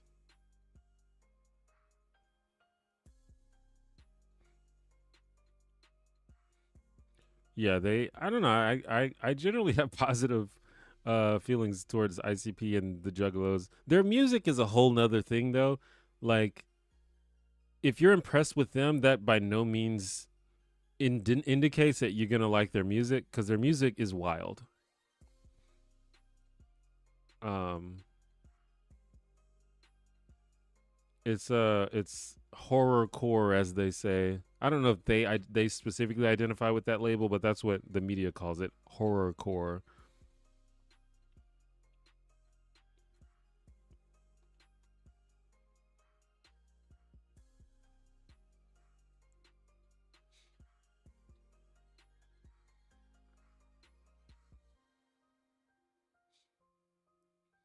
Nickelback was just the band that broke the camel's back because it sounded like another Creed, which sounded like Saliva, which sounded like Nirvana. I guess so. Music is just music inspires a lot of snobbery. It seems like even more so than other mediums. Uh, Music inspires a lot of snobbery and people being haters. I'm not exactly sure why.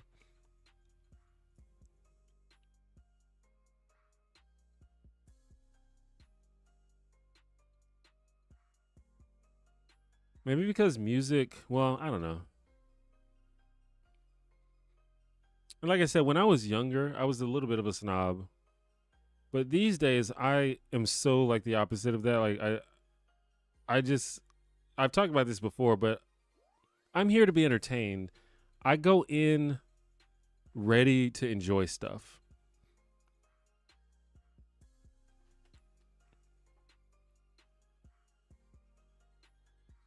Like I have no desire to be a hater.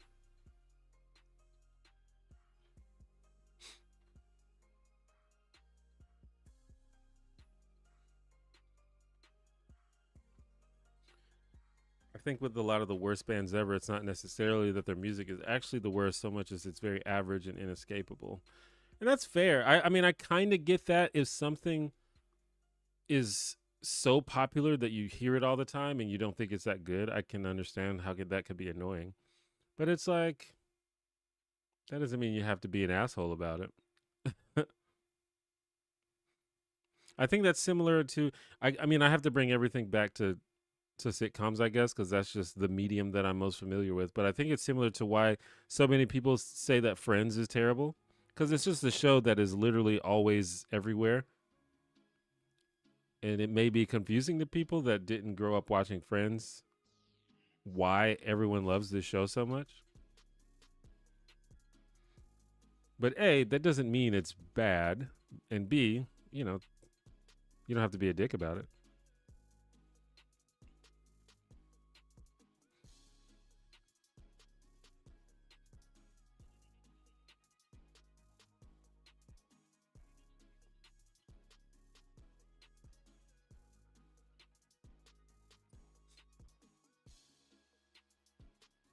Because I that's kind of how I felt about I remember this is kind of a very random analogy, but I remember when Frozen came out and that song Let It Go was literally played everywhere you went. And I still to this day have never seen Frozen, but I've heard that song so many times. And I don't think it's that great of a song. I guess it's fine. And I know that feeling where you keep hearing something over and over again that everyone is raving about and you're like, I really don't get why everybody loves it so much. And it's kind of annoying that I hear it every day. But, I don't recall, giving people grief about it. I don't know why that made me think of that, but that was just it seemed like an apt example.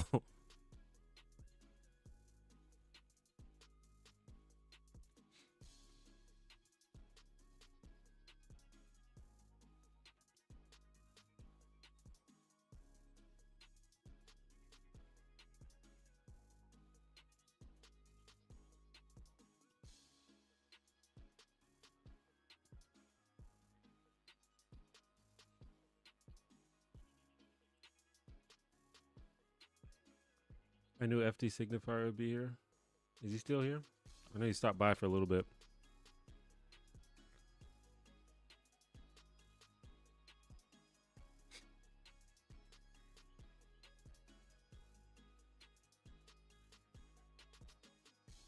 Can you do a handstand?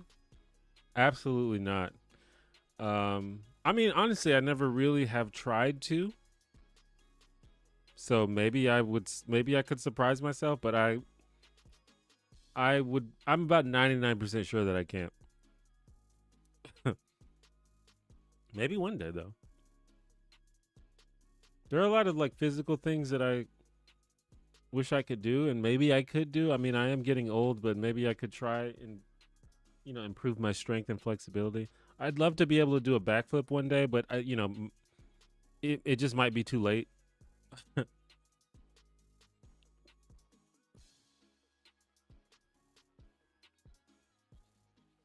I could probably train and learn how to do a handstand though if I really cared to do that. Am I gonna do that though? I don't know. I am trying to become more limber and more in shape and improve my strength and stuff though. But it's one of those things that gets a little bit harder the older you get.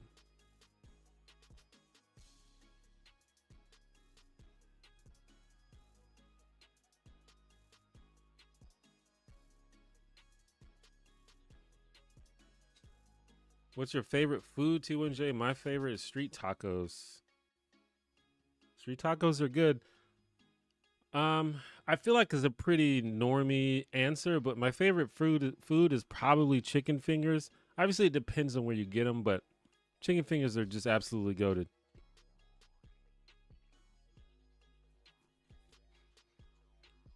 And I've said this before, but the best chicken fingers are from Jim and Nick's, which is a southern restaurant chain. I don't know if they have it where you are, but they're amazing. Also, Publix chicken fingers are really good. Another, I think, southern grocery store chain. But I don't know. They do it up in the South.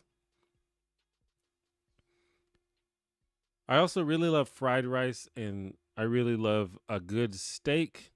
Those are probably my top three.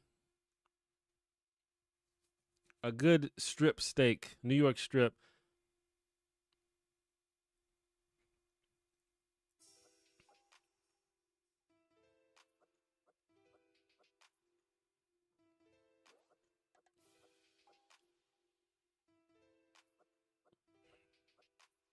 Have you thought of taking up guitar? I used to play guitar. I have a guitar. Um, but yeah, it's just not something I'm not really passionate about it anymore. There was a period in time where I was interested in learning how to play the guitar, and I can play a couple of chords, but it's just a thing that I didn't really have a passion for, so I kind of stopped practicing. But I have a guitar. There's one like in my closet, which is over there. I'm 42. I started martial arts at 33. I box and do Muay Thai and did Kung Fu for 7 years. You can do a handstand. Yeah, I believe it's possible. It's just, will I put in the effort to do that? I don't know. At the current moment, it doesn't seem like something that I want to do. But like I said, I'm interested in improving my fitness. I've been, I work out a little bit. But I'm like, I hate exercise and I'm kind of lazy. So my exercise is I basically exercise. So the compromise that I make is I know that I need to exercise, but I hate doing it. So I basically exercise as much as I want and then I stop. That was a compromise I made for myself is you have to exercise, but I'm not going to force myself to do it to the point where I hate it so much that I just never do it anymore. But I need to find something that I actually like doing. Like I bought some nunchucks. I think practicing nunchucks would be some cool exercise. I've practiced it a little bit, but I need to find something else that I actually enjoy doing.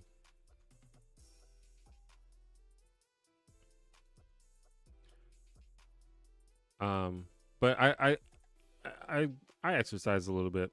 Um, am I gonna like build enough strength and stuff like that to do a handstand? I don't know. I never really disliked Taylor Swift, but there's such a thing as the Taylor Swift industrial complex that I think people have a problem with. Yeah, I don't know. Taylor Swift is she's become like more than a person. It's kind of crazy. As far as her music goes, I don't really have a problem with her as a musician, and I think a lot of people are uncomfortable with the fact that she is so like incredibly successful. It's like wild. This is baited vibes. You must align somewhere, so enlighten us. Where do you align, or are you worried about pissing off a fan base? No, I'm not worried about pissing off a fan base. That's exactly the point. If you ask a specific question, I'll probably answer it. But uh, I think the fact that I'm not a politics guy gives me the freedom to talk about stuff without being worried about if it pisses people off. Because if I do say something that makes some people mad, it's fine because I'll just go on with my content and it won't come up again. If I was a politics YouTuber, I would probably get harassed about it every day. So yeah, it's exactly the opposite. But right now I'm in a live stream with 30 people. I'll answer your question. It's fine. I guess there's a chance that one of you will screenshot or like record my answer and put it on Reddit and it'll go viral and I'll get a bunch of hate or something. But even if that does happen, it's like whatever, that's fine.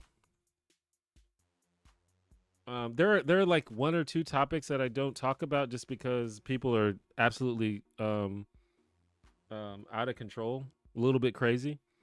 But you'll find out what those topics are if you ask that. But yeah, it's an ask me anything. So you almost anything you ask, I'll probably answer. But you have to be specific. I think where do you align is too broad of a question.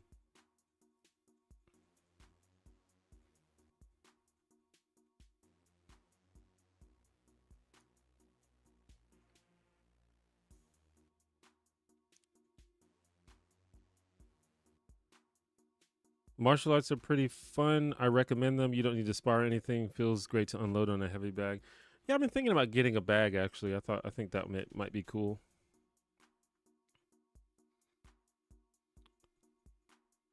Got to be tough to make trailers that hook people without giving away major plot points. Even T2 had that problem way back then. Arnold was supposed to be the secret good guy, but trailers spoiled it. Yeah, the trailers. Yeah, trailers are. These days I don't really like trailers, but in terms of the movies that I really care about, spoilers are Marvel movies and superhero movies in general. So I just don't watch trailers for those. I did ask a specific question. I don't think where do you align is a specific question. What is your opinion on trans rights or gay rights? That's a specific question. I'm 100% pro trans rights, pro gay rights. My general philosophy on everything is don't be an asshole. And I feel like if you have an issue with if you're trying to take rights away from people, you're being an asshole. Um, I think it's pretty obvious a lot of the time to tell when someone's viewpoints are based in hate. Um, and that's pretty much most anti-trans, anti-LGBTQ uh viewpoints are very clearly based in hate. And I don't really engage with hate.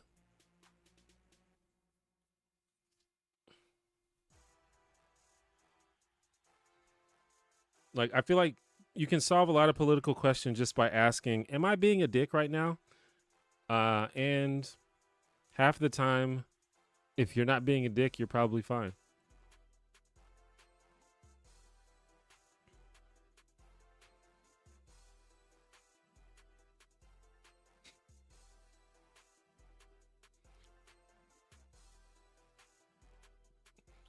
Hey, what do you think about Israel Palestine? Ding, you found one of the things that I don't talk about online because people are crazy.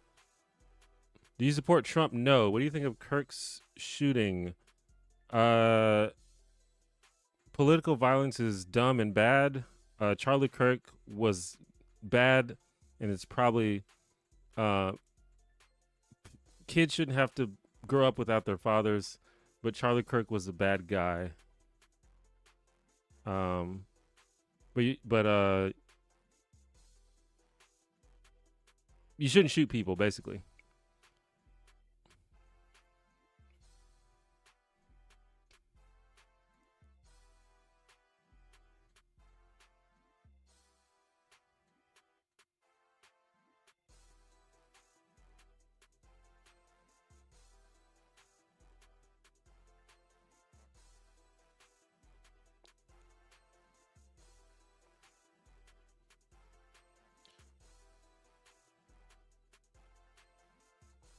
I hate exercising. I'm very lazy too, but Kalos Kagatos. I don't know what that means. A phrase used by classical Greek writers to describe an ideal of gentlemanly personal conduct. Yeah, I also have I want to be hot also, and exercising is a big part of that. That's one of the things that motivates me to exercise as well is I would like to be hot. I want to be attractive. And I think I'm more attractive when I exercise, personally.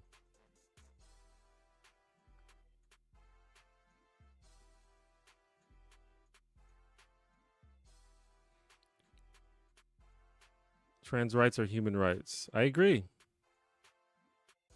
The thing about Taylor Swift is that she's so big without everyone knowing her songs. With Michael Jackson and Madonna, for example, everyone knows like 3 songs from them back on the day. Yeah, I mean she's become a global icon for sure.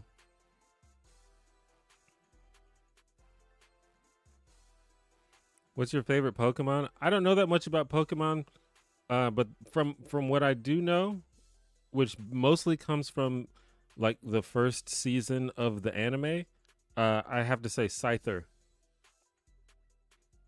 Where do you fall on whether a hot dog is a sandwich? Um, a hot dog is not a sandwich. A hot dog is a hot dog.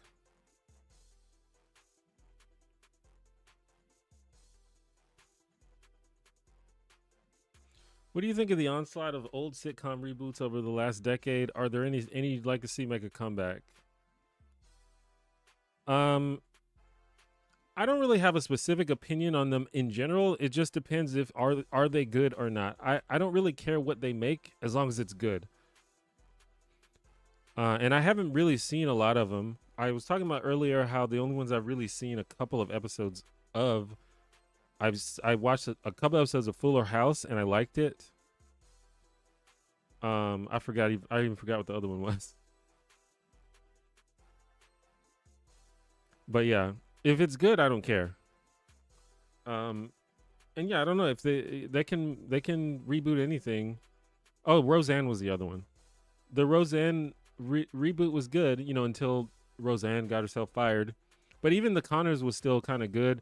I don't think it's as good as the original Roseanne series, but it's fine. It's good.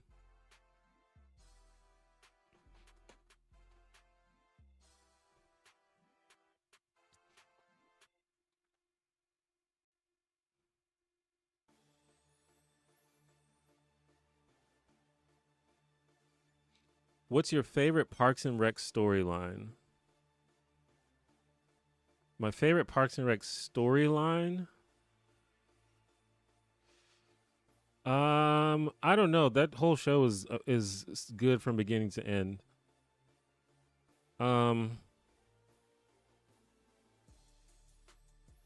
I don't know. I'm just thinking of like everything that's happened on the show. Like all of it's good. I think the initial Ben and Leslie, like them, you know, falling in love but not being able to date because they work together, and that whole thing was pretty cool. I love that storyline. I'm a sap for like a cheesy sitcom love story. I don't know. I'm basic. Um, also the storyline where Leslie's running for city council and she gets all of her friends to help her run her campaign, and it's kind of like a disaster, which like leads up to probably the funniest scene in the entire series, where they walk out onto the hockey rink and they keep slipping and falling. That shit, like the first time I saw that, I literally was like in pain from laughing so much. Get on your feet, exactly. Get on your feet. Uh, that is that is truly. I was like, my stomach was hurting from laughing so much.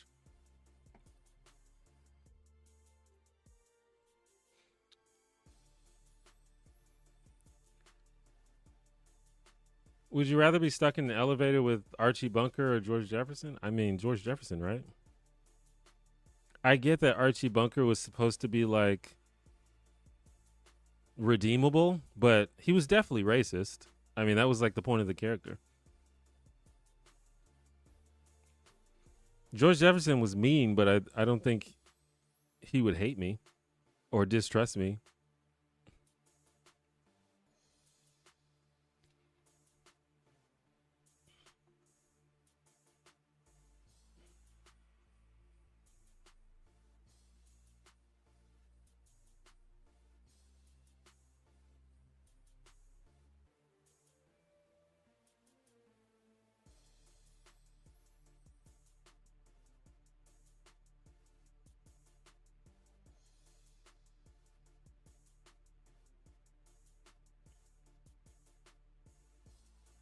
Which president is better, Theodore Roosevelt or Abraham Lincoln?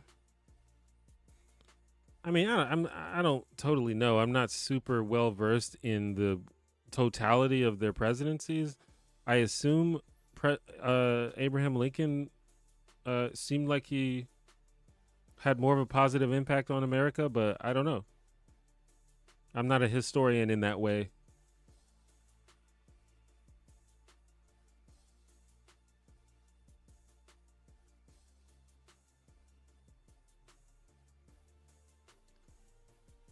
If you knew me for real, would be friends? No idea. Have no idea. I mean, if you're a kind, honest, thoughtful, open-minded person, probably.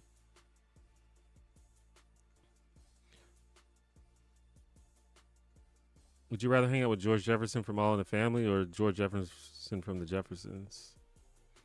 I don't know. I don't really make a distinction. It's like the same character, basically.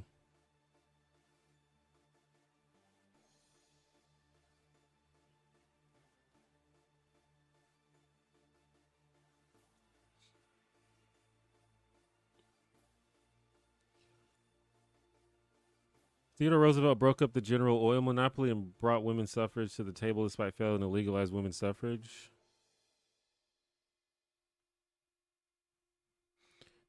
Yeah, I mean, I don't. Like I said, I don't know enough to really make an argument.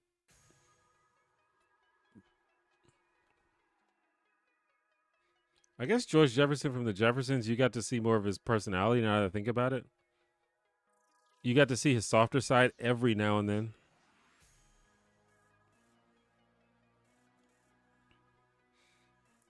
What sitcom would you rather live in? Brooklyn Nine-Nine, Community, or Scrubs? Definitely not Community. That world is a bizarre cartoon world. Maybe Brooklyn Nine-Nine because the cops are actually good in that world. Probably not Scrubs. The I feel like they kill so many people on that show. Like they're supposed to be good doctors, but there are so many episodes where people die in that hospital. And maybe that happens in regular hospitals, but you don't hear about it as much, at least. Do you watch stand-ups? And if so, who's your favorite stand-up? I don't watch a lot of stand-up these days. I feel like I used to.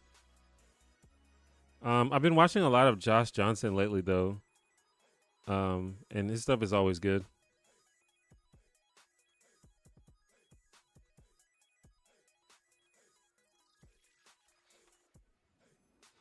Said he was still a terrible racist and imperialist. I feel like you can say that about most presidents, though.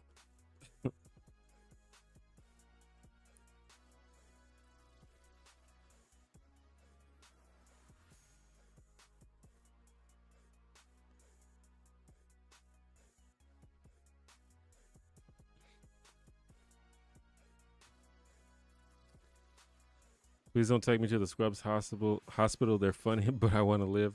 Yeah, exactly. Who's your favorite rapper if you like rap? Mine is MF Doom. My favorite rapper of all time is Andre 3000. MF Doom's pretty good, though.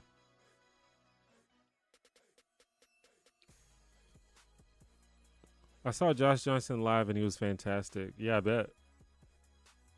How's that motherfucker put out so much stand up? I mean, I think that's I believe he's on tour now, or he was on tour. But yeah, that's just like his main thing. And I think he's such a draw now that he can probably go into any club and just be like, I'm gonna do an hour, and they'll probably let him do it, and then he just records it and puts it on YouTube.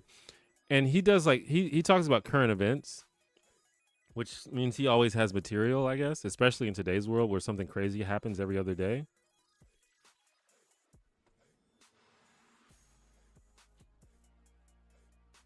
But it is crazy that he can still be funny so consistently. But you know, some people just have that talent.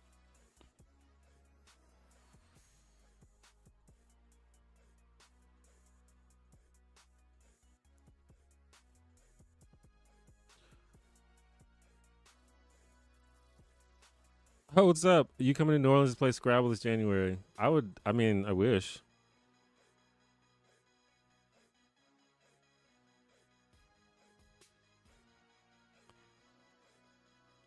I never knew how to pronounce your name. Is it just Axe or typo? Great Scrabble channel, by the way, if anyone is interested.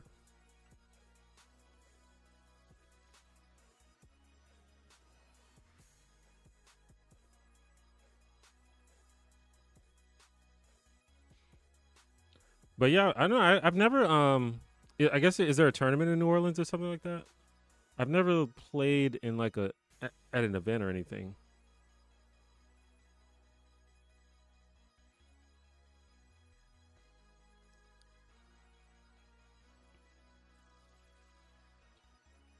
Which is better, Family Guy or The Simpsons? Definitely The Simpsons.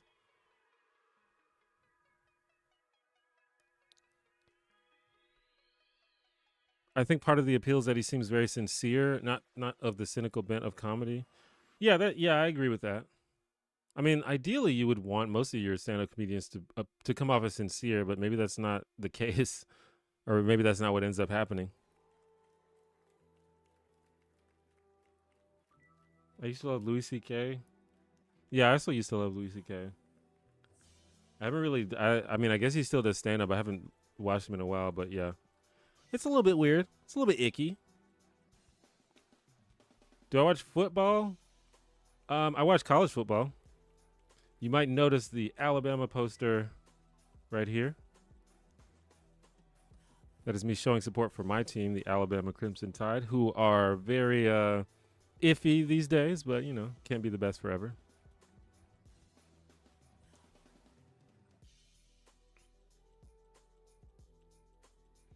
It's your favorite tourney of the year. I always try to get everyone to go. You said it's in January. I don't know. I'll try to keep it in mind. Uh, that's enough time to at least consider it. Because honestly, I go to New Orleans. Well, I haven't been in a while, but New Orleans is a place that I would visit in general, just for fun. So maybe I can, you know, grab a bunch of friends and take a trip down there and then stop by.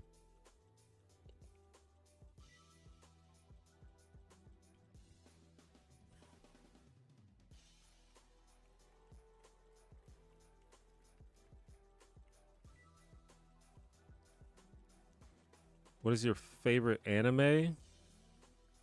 Um, well, my favorite anime is Cowboy Bebop, but I'm not an anime guy, so I don't know a lot. I haven't seen a lot of anime, but of the ones I've seen, Cowboy Bebop is definitely my favorite.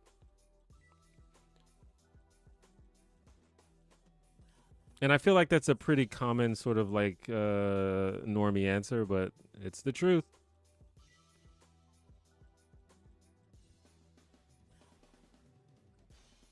I asked that as a bait question. Go Vols. Well, as an Alabama fan, I cannot support you on that, but it's good to support a team.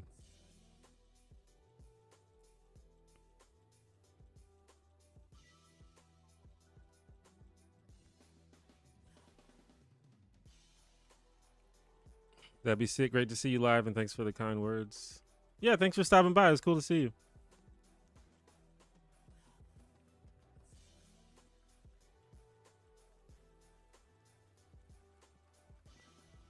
If anybody is interested in Scrabble, you should check out Axer channel. Very good channel for like competitive Scrabble. If you want to see like he's like one of the best Scrabble players. So if you want just want to see someone's really good at Scrabble, like just talking about Scrabble and explaining Scrabble and playing Scrabble, check it out.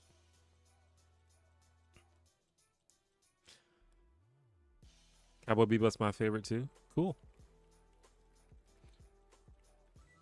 FLCL, um, that show's all right. The thing about Fooly Cooley, I have seen that because that was on when I was growing up. But it's like I don't understand what I'm supposed to take from that show. It's a show that like it's like very bizarre and doesn't make any sense. Like it looks cool and it has really good music. The music for that is really good. But it's like what is that about? I don't even understand it. Maybe I'm dumb, but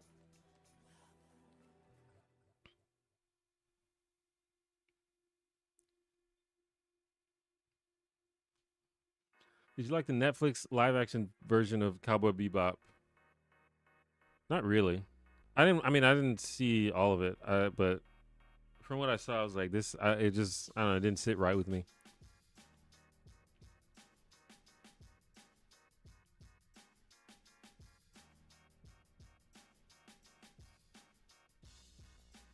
But I didn't really give it much of a chance. I just kind of watched half an episode, and I was like, nah, I'm good. Most current stand-up is smooth brain edge lords deliberately offending people and playing the victim when people criticize their mediocrity. There are good comics, you just have to look for them. Yeah, I think there are probably a lot of great. I mean, every now and then I will get recommended some random comedian, and it's like really funny, and it's like, who is this person? I don't even know who this is. So they're out there for sure. But yeah, a lot of the popular ones that we hear about all the time are these sort of like really these sort of edge lord style comics. Uh, and it's like I don't really mind. Like I don't really care about comedians being offensive and saying offensive things because the thing about media is if you don't like it, you don't have to watch it. And so if something like offends me, then I just don't watch it, and then I just go on with my life. I don't really think about it that much. But there is, I don't know, there's things are getting weird with comedy now, especially with these podcasts, because a lot of these comedians have podcasts. Obviously, Joe Rogan is the biggest example, but they have these podcasts that are like really influential that seem to like really have an effect on how people think about the world and how people treat each other, and that could be a problem.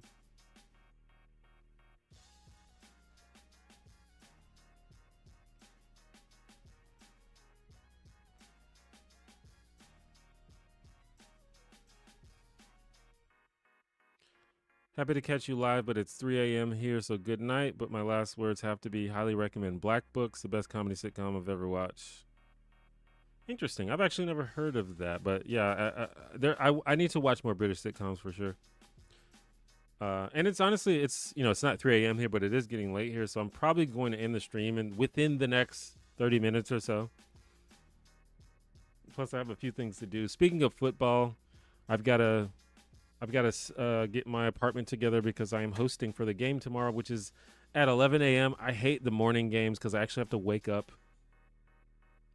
I'm not trying to wake up at fucking 9, 10 a.m. on Saturday morning. And I know that's probably weird to a lot of you. I'm sure that's probably normal to wake up at that time for a lot of you, but I'm a YouTuber. I get to sleep in.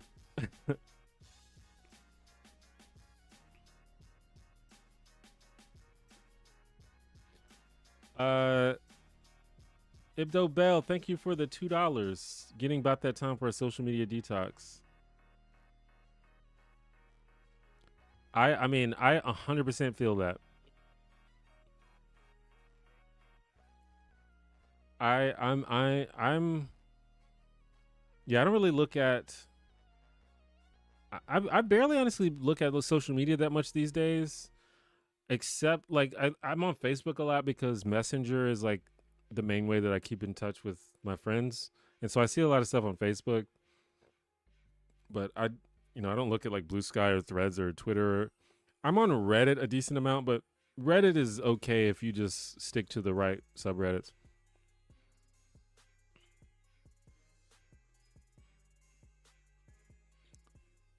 Fulikuli was a lot about puberty, but also other kinds of transitional stages from adulthood to old age, and it's supposed to feel absurd, like growing up. Well, it definitely feels absurd, so they captured that. But it was absurd to the extent that it was off-putting to me because I didn't know what was going on. And that's how I feel about a lot of anime that I watched growing up. I just truly did not know what was going on, and I felt like it was designed to make me feel stupid.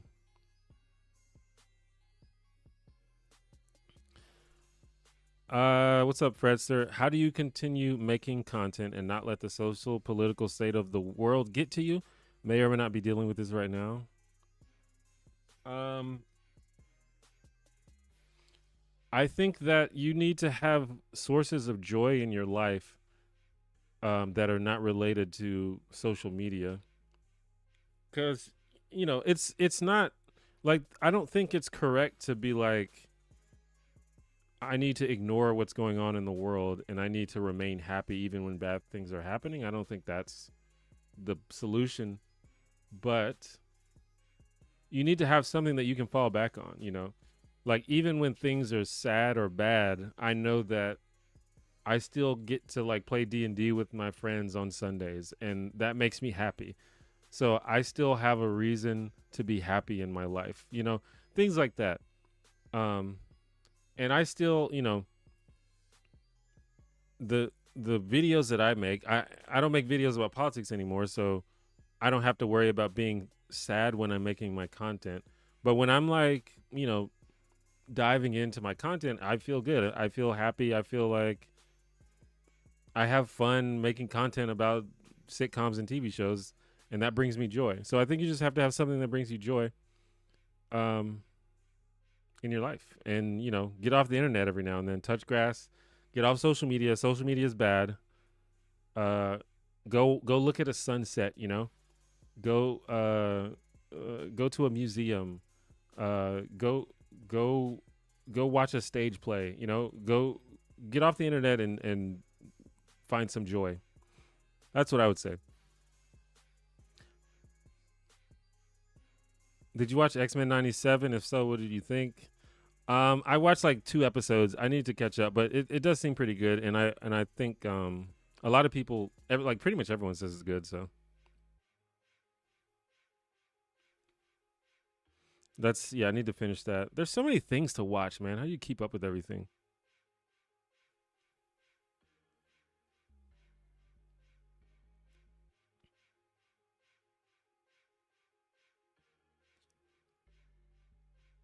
At a certain point, I realized that at every point in history, everything was on fire, and for the most part, nobody knew about it. You don't have to plug into the world shit.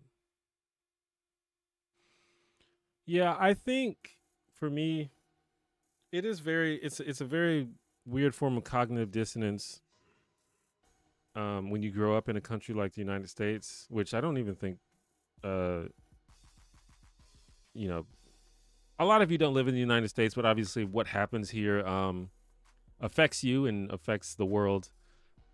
Um, but for me, we grew up saying, hey, we live in the best country in the world. Um, we live in the country, the land of opportunity. And so you feel like very insulated. You feel like safe. You feel like the government and all the adults are going to take care of everything. And then you get old and you just realize it's just completely not true. And it becomes very scary because it's like, oh shit, this world is actually like fucked up, and I can't do too much about it. What do I do? Um, so I understand why people are like scared and feel kind of hopeless a lot of the time because it's like what everything I've been told is a lie. But there's only so much you can do as an individual, and that's why I think you have to find sources of joy in your life.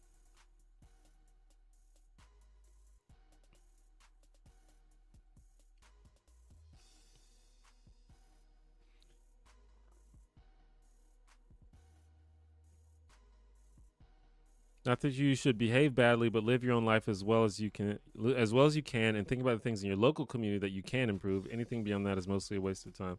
I think it is important to see what you can improve locally, even if it just means like your friend group or your family.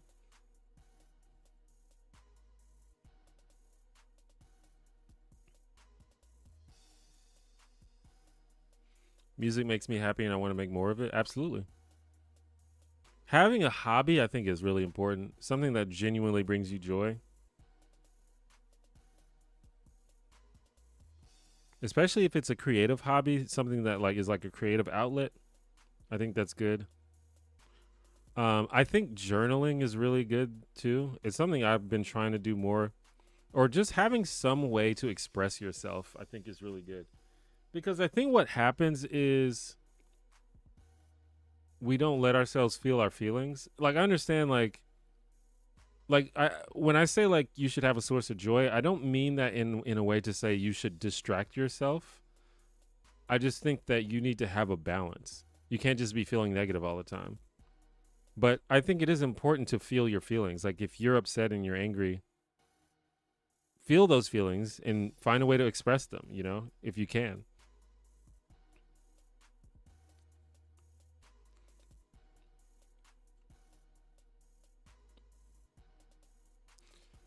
Do you watch Dimension 20? I do. I love Dimension 20. Dimension 20 is actually what got me into D&D in the first place.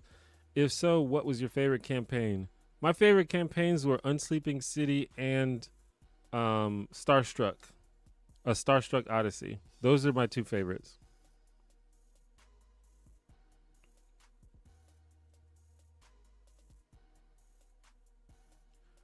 Do you think it's possible that Norm Peterson was never married and he just made Vera up? Possibly. That could be a good video. I'd have to watch I have to rewatch Cheers though. I haven't like watched it in a long time.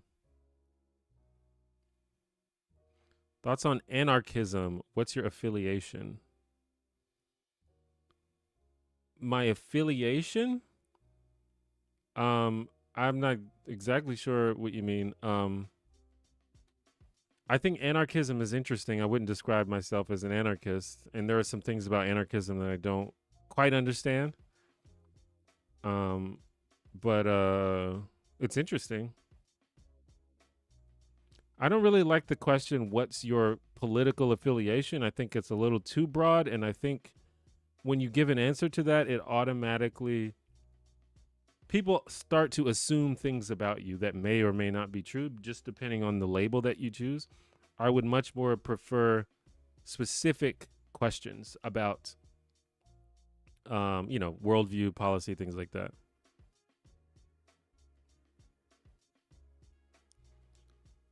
Hey T1J, hope you're well. What's up, Jeremy? I am well. I'm doing pretty good.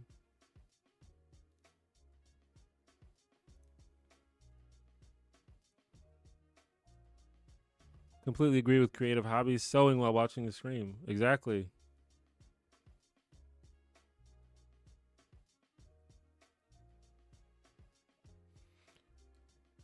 Stress is mostly a disease of the modern era with internet, mass media. We just open the faucet all the way and then flip out. The only way to survive is to limit the flow a bit.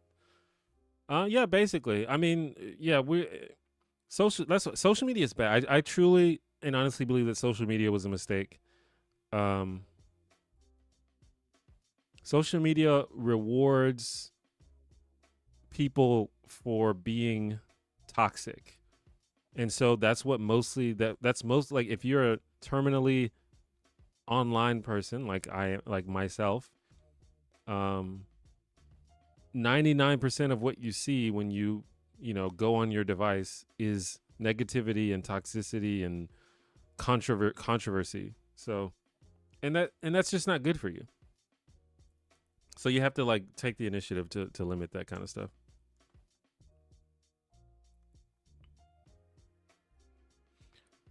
Have you been hurt at all by the recent apparent YouTube algorithm changes? Any thoughts or concerns regarding them? Um, there's, I don't know. I don't think that my views have seen any like super significant drop, but at the end of the day, I don't know. As far as I'm concerned, I try not to spend too much time worrying about something that I have zero control over. I'm gonna, I'm gonna try to keep an ear to the ground and see if I learn anything that will help me. But at the end of the day, I still think the best thing for me to do is just to try to make the best videos that I can. If it gets to a point where I don't think that is enough to succeed at YouTube, then I probably will just pick a different career. Obviously, there's little things here and there that can help. There's like little title and thumbnail tricks and, ways to make your intro better and stuff like that. But ultimately, just making good content, I still believe is just what I need to do. And so that's what I'm focused on doing because that's the only thing I can control. Ibdo Bell, thank you for the $2. Remember when we had silly usernames and avatars? Well, honestly, my silly username became like my professional brand. The One Janitor, like that's still my name on most social media. And I changed my YouTube to T1J just to make it a little less silly, but it's just funny how that works where my silly little username kind of became my job.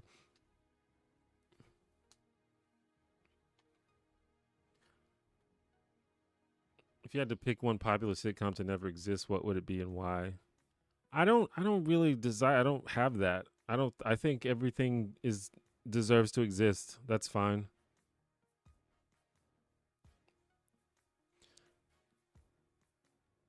I mean, by what political process do you think will lead to the best outcomes for all? Is reasonably, realistically, what is reasonable realistically, and how close to absolute justice is that in your opinion? I don't think there's any singular political process. For one, I don't think there's any individual single process that will lead to the best outcomes. And for two, if there was, there's no way that I could know that.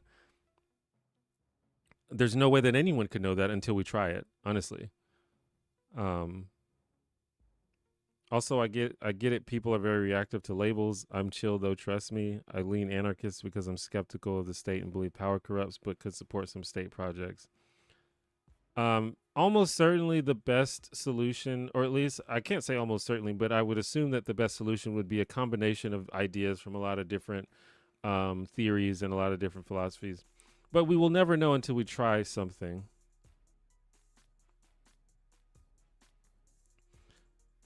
Um, but I think there are some philosophies that just fail to resolve basic problems. And so, obviously we can theory craft a little bit before we try something, but yeah, we won't really know until we try it.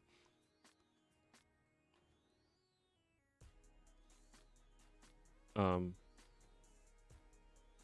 the labels that I have, I the label that's probably closest to my political socioeconomic philosophy is probably social democrat. But again, once you hear that, you probably assume a lot of things about what I believe, which may or may not be true. And it's not about being chill. It's just about when a label just has baggage with it, regardless. It's not a negative thing. That's just how labels work.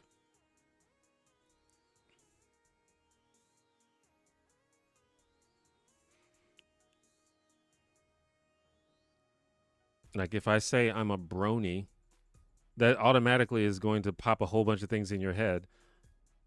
I'm not a brony, but if I was, who knows what of those things are true? That's just how labels are. That's why I prefer to answer more specific questions. John S, thank you for the $2. Thanks for the Friday chat. T1J, like the vid, people. Thank you so much. Definitely agree that social media was a huge mistake. You couldn't engineer a system more effective at splintering a society. Yeah, it's bad. It contributed to the ruining of the world. Well, I don't like to say that the world has been ruined, but the world has been marred by social media for sure.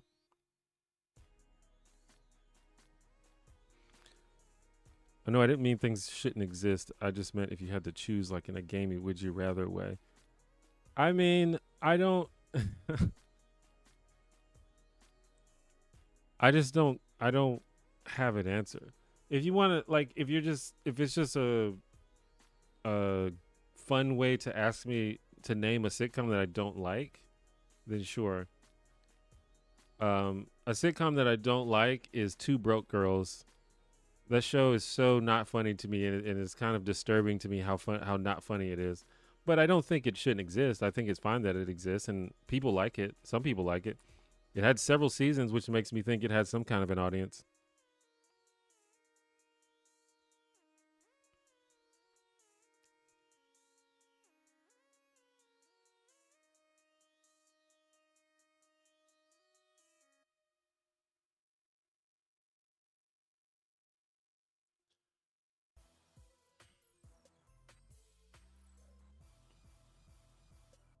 To be honest, I don't think the best solution has been proposed as evidence of such division in all sides.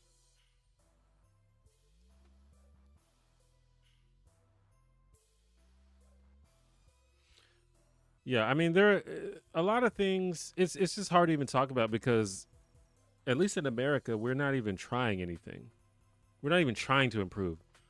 Because there's like some very common sense things that we could try.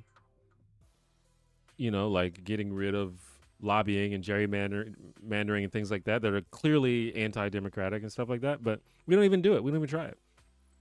So it's even hard. It's hard to even think about. Um, but yeah, I don't know. I don't want to. I try to avoid sounding bitter when we're talking about this kind of stuff because I've had so many very obnoxious conversations with people, both on the left and the right. And sometimes when I have this conversation, I like think back to those conversations, but I have to remember like I'm not talking to that person right now.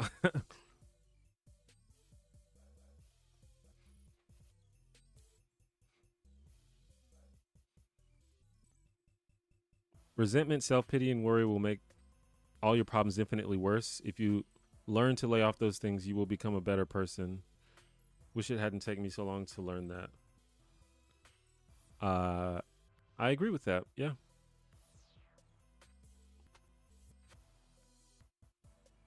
It is a waste of time to be worried about things that you cannot change. 100%.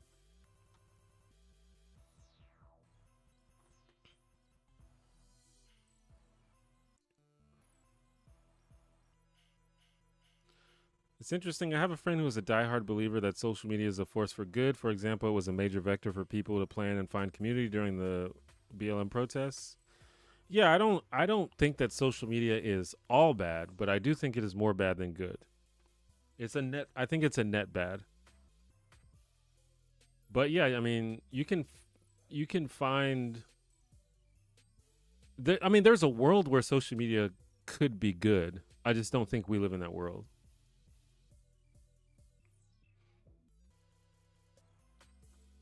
And I think that, for example, finding community can be done without social media.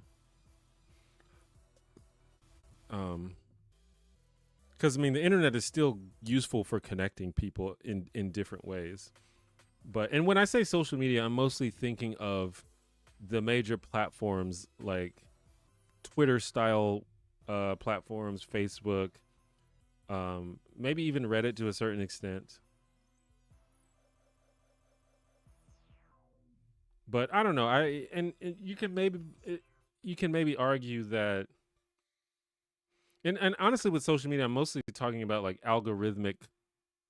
uh, algorithmically organized platforms,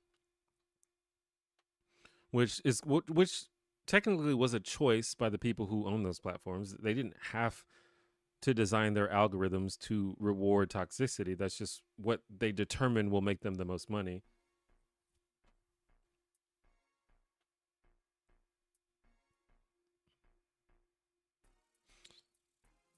Any tips on YouTube Shorts? My long form vids are doing okay, but all my shorts are tanking.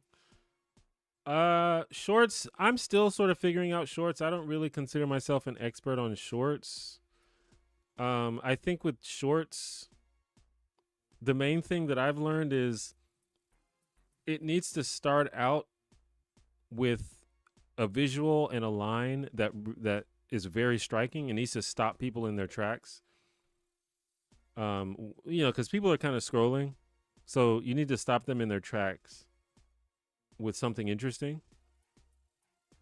And um, I think just like that, just like a regular video, it needs to have kind of an arc where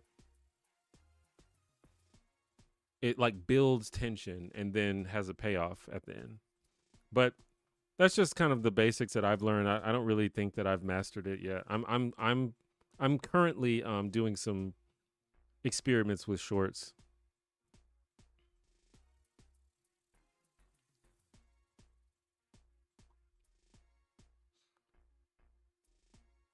What would be an awesome sitcom crossover that you would want to see? I always thought The Office and Scrubs would make for an interesting crossover. I don't know. I mean, I feel like you can just draw any two sitcoms that I love, and I'd probably be into that. Like draw it out of a hat or something.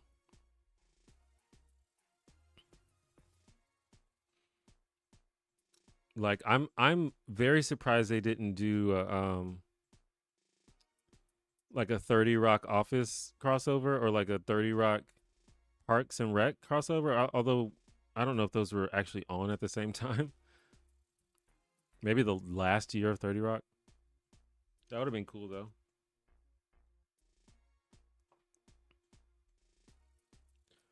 Are you familiar with Tim and Eric? Tim Heidecker. It's very surreal humor, pretty ironic and silly in general, though occasionally pretty dark. Yeah, I'm familiar with Tim and Eric. Um, I I I feel like Tim and Eric, like in general, I think that they are funny people. But when it comes to the stuff they make, it is very hit or miss for me. Like sometimes it is like too dumb or too gross for me. But like for example, I loved Tom Goes to the Mayor, which was a show that they made for Adult Swim. I loved that show. But I did not really love Tim and Eric Awesome Show Great Job. Like that show was too stupid for me. But I did love the Steve Brule segments of that show with John C. Riley. That shit was hilarious. So it's really hit or miss.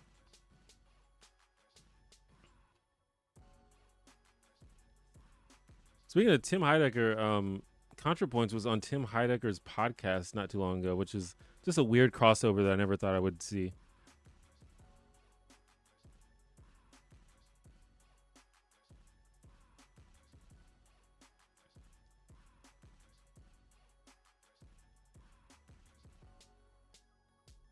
I think the issue with social media is the companies prioritize negative emotions to keep users engaged, so we get the bad divisive version of social media instead of the community oriented one. Absolutely. I mean, that's the problem. So there's a world where the people who own these platforms come together and say, okay, we have made the world worse by tuning our algorithms to reward negativity. Let's do a babyface turn and tweak the algorithms so that negativity is not rewarded as much, and positivity and community and compassion. Let the algorithm reward that instead. They could do that, but I just really doubt that they will. Because it would just literally make them lose money if they did that. Less people would be interested, and that's one of the problems with humans. We are biased to negativity.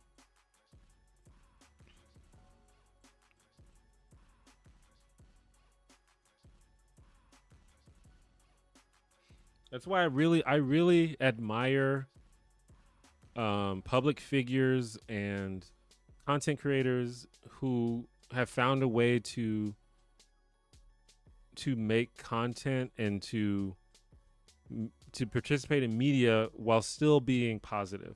because it seems like that's the hard road.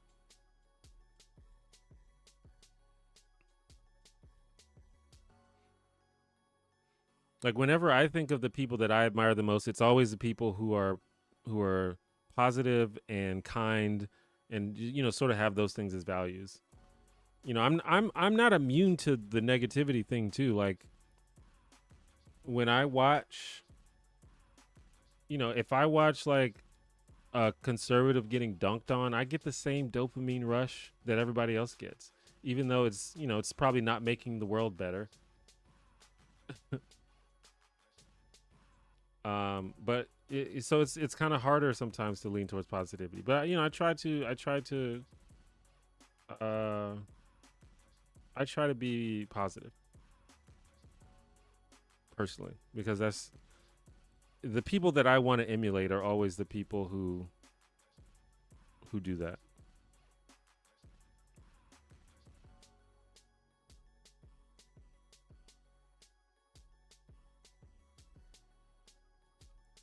Agreed on us not doing anything, re-lobbying.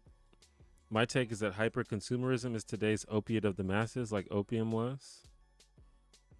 I mean, I think that's a fair argument. Um, but yeah, it's unsustainable, I think, because the things that we're buying aren't even good anymore half the time. I think eventually people are going to realize that.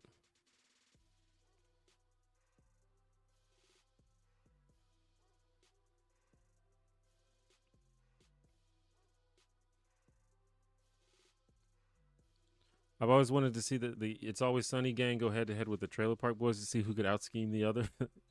Yeah, that'd be pretty funny.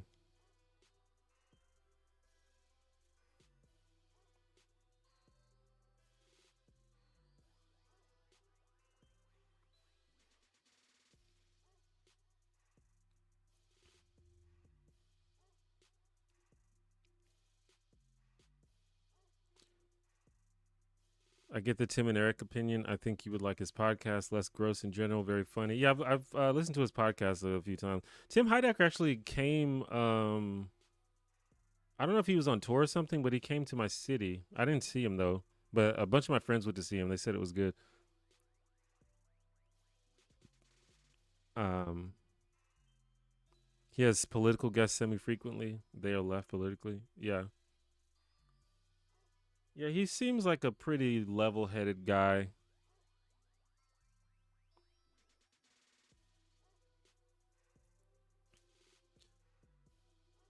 Goofy guy, but pretty level headed. But I appreciate a goof.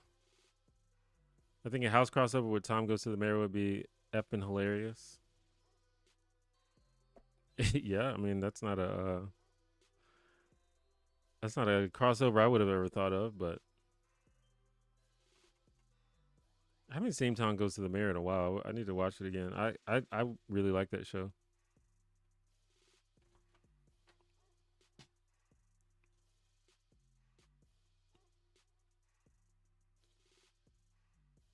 Well, I think I'm gonna go ahead and end the stream, guys.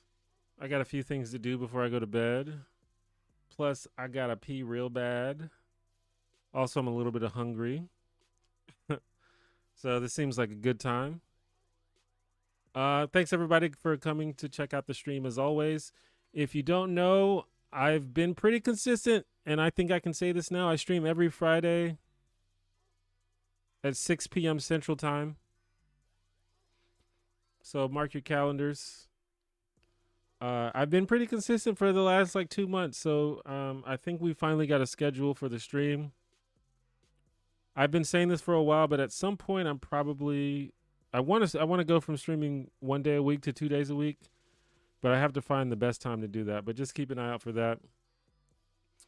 I've been putting out YouTube shorts lately, so you can check out some of the YouTube shorts I've put out more recently. Electric Low Main, $2. Have a chicken finger on me. I certainly will. Thank you. But yeah, and if you haven't seen my last video, I made a long form video recently. It is called Every great sitcom has this same weird episode. Go check it out. And just remember to be kind to each other. The world's crazy. But the systems are your enemy, not individuals. Be kind to each other. And I'll see you guys next time. Bye-bye.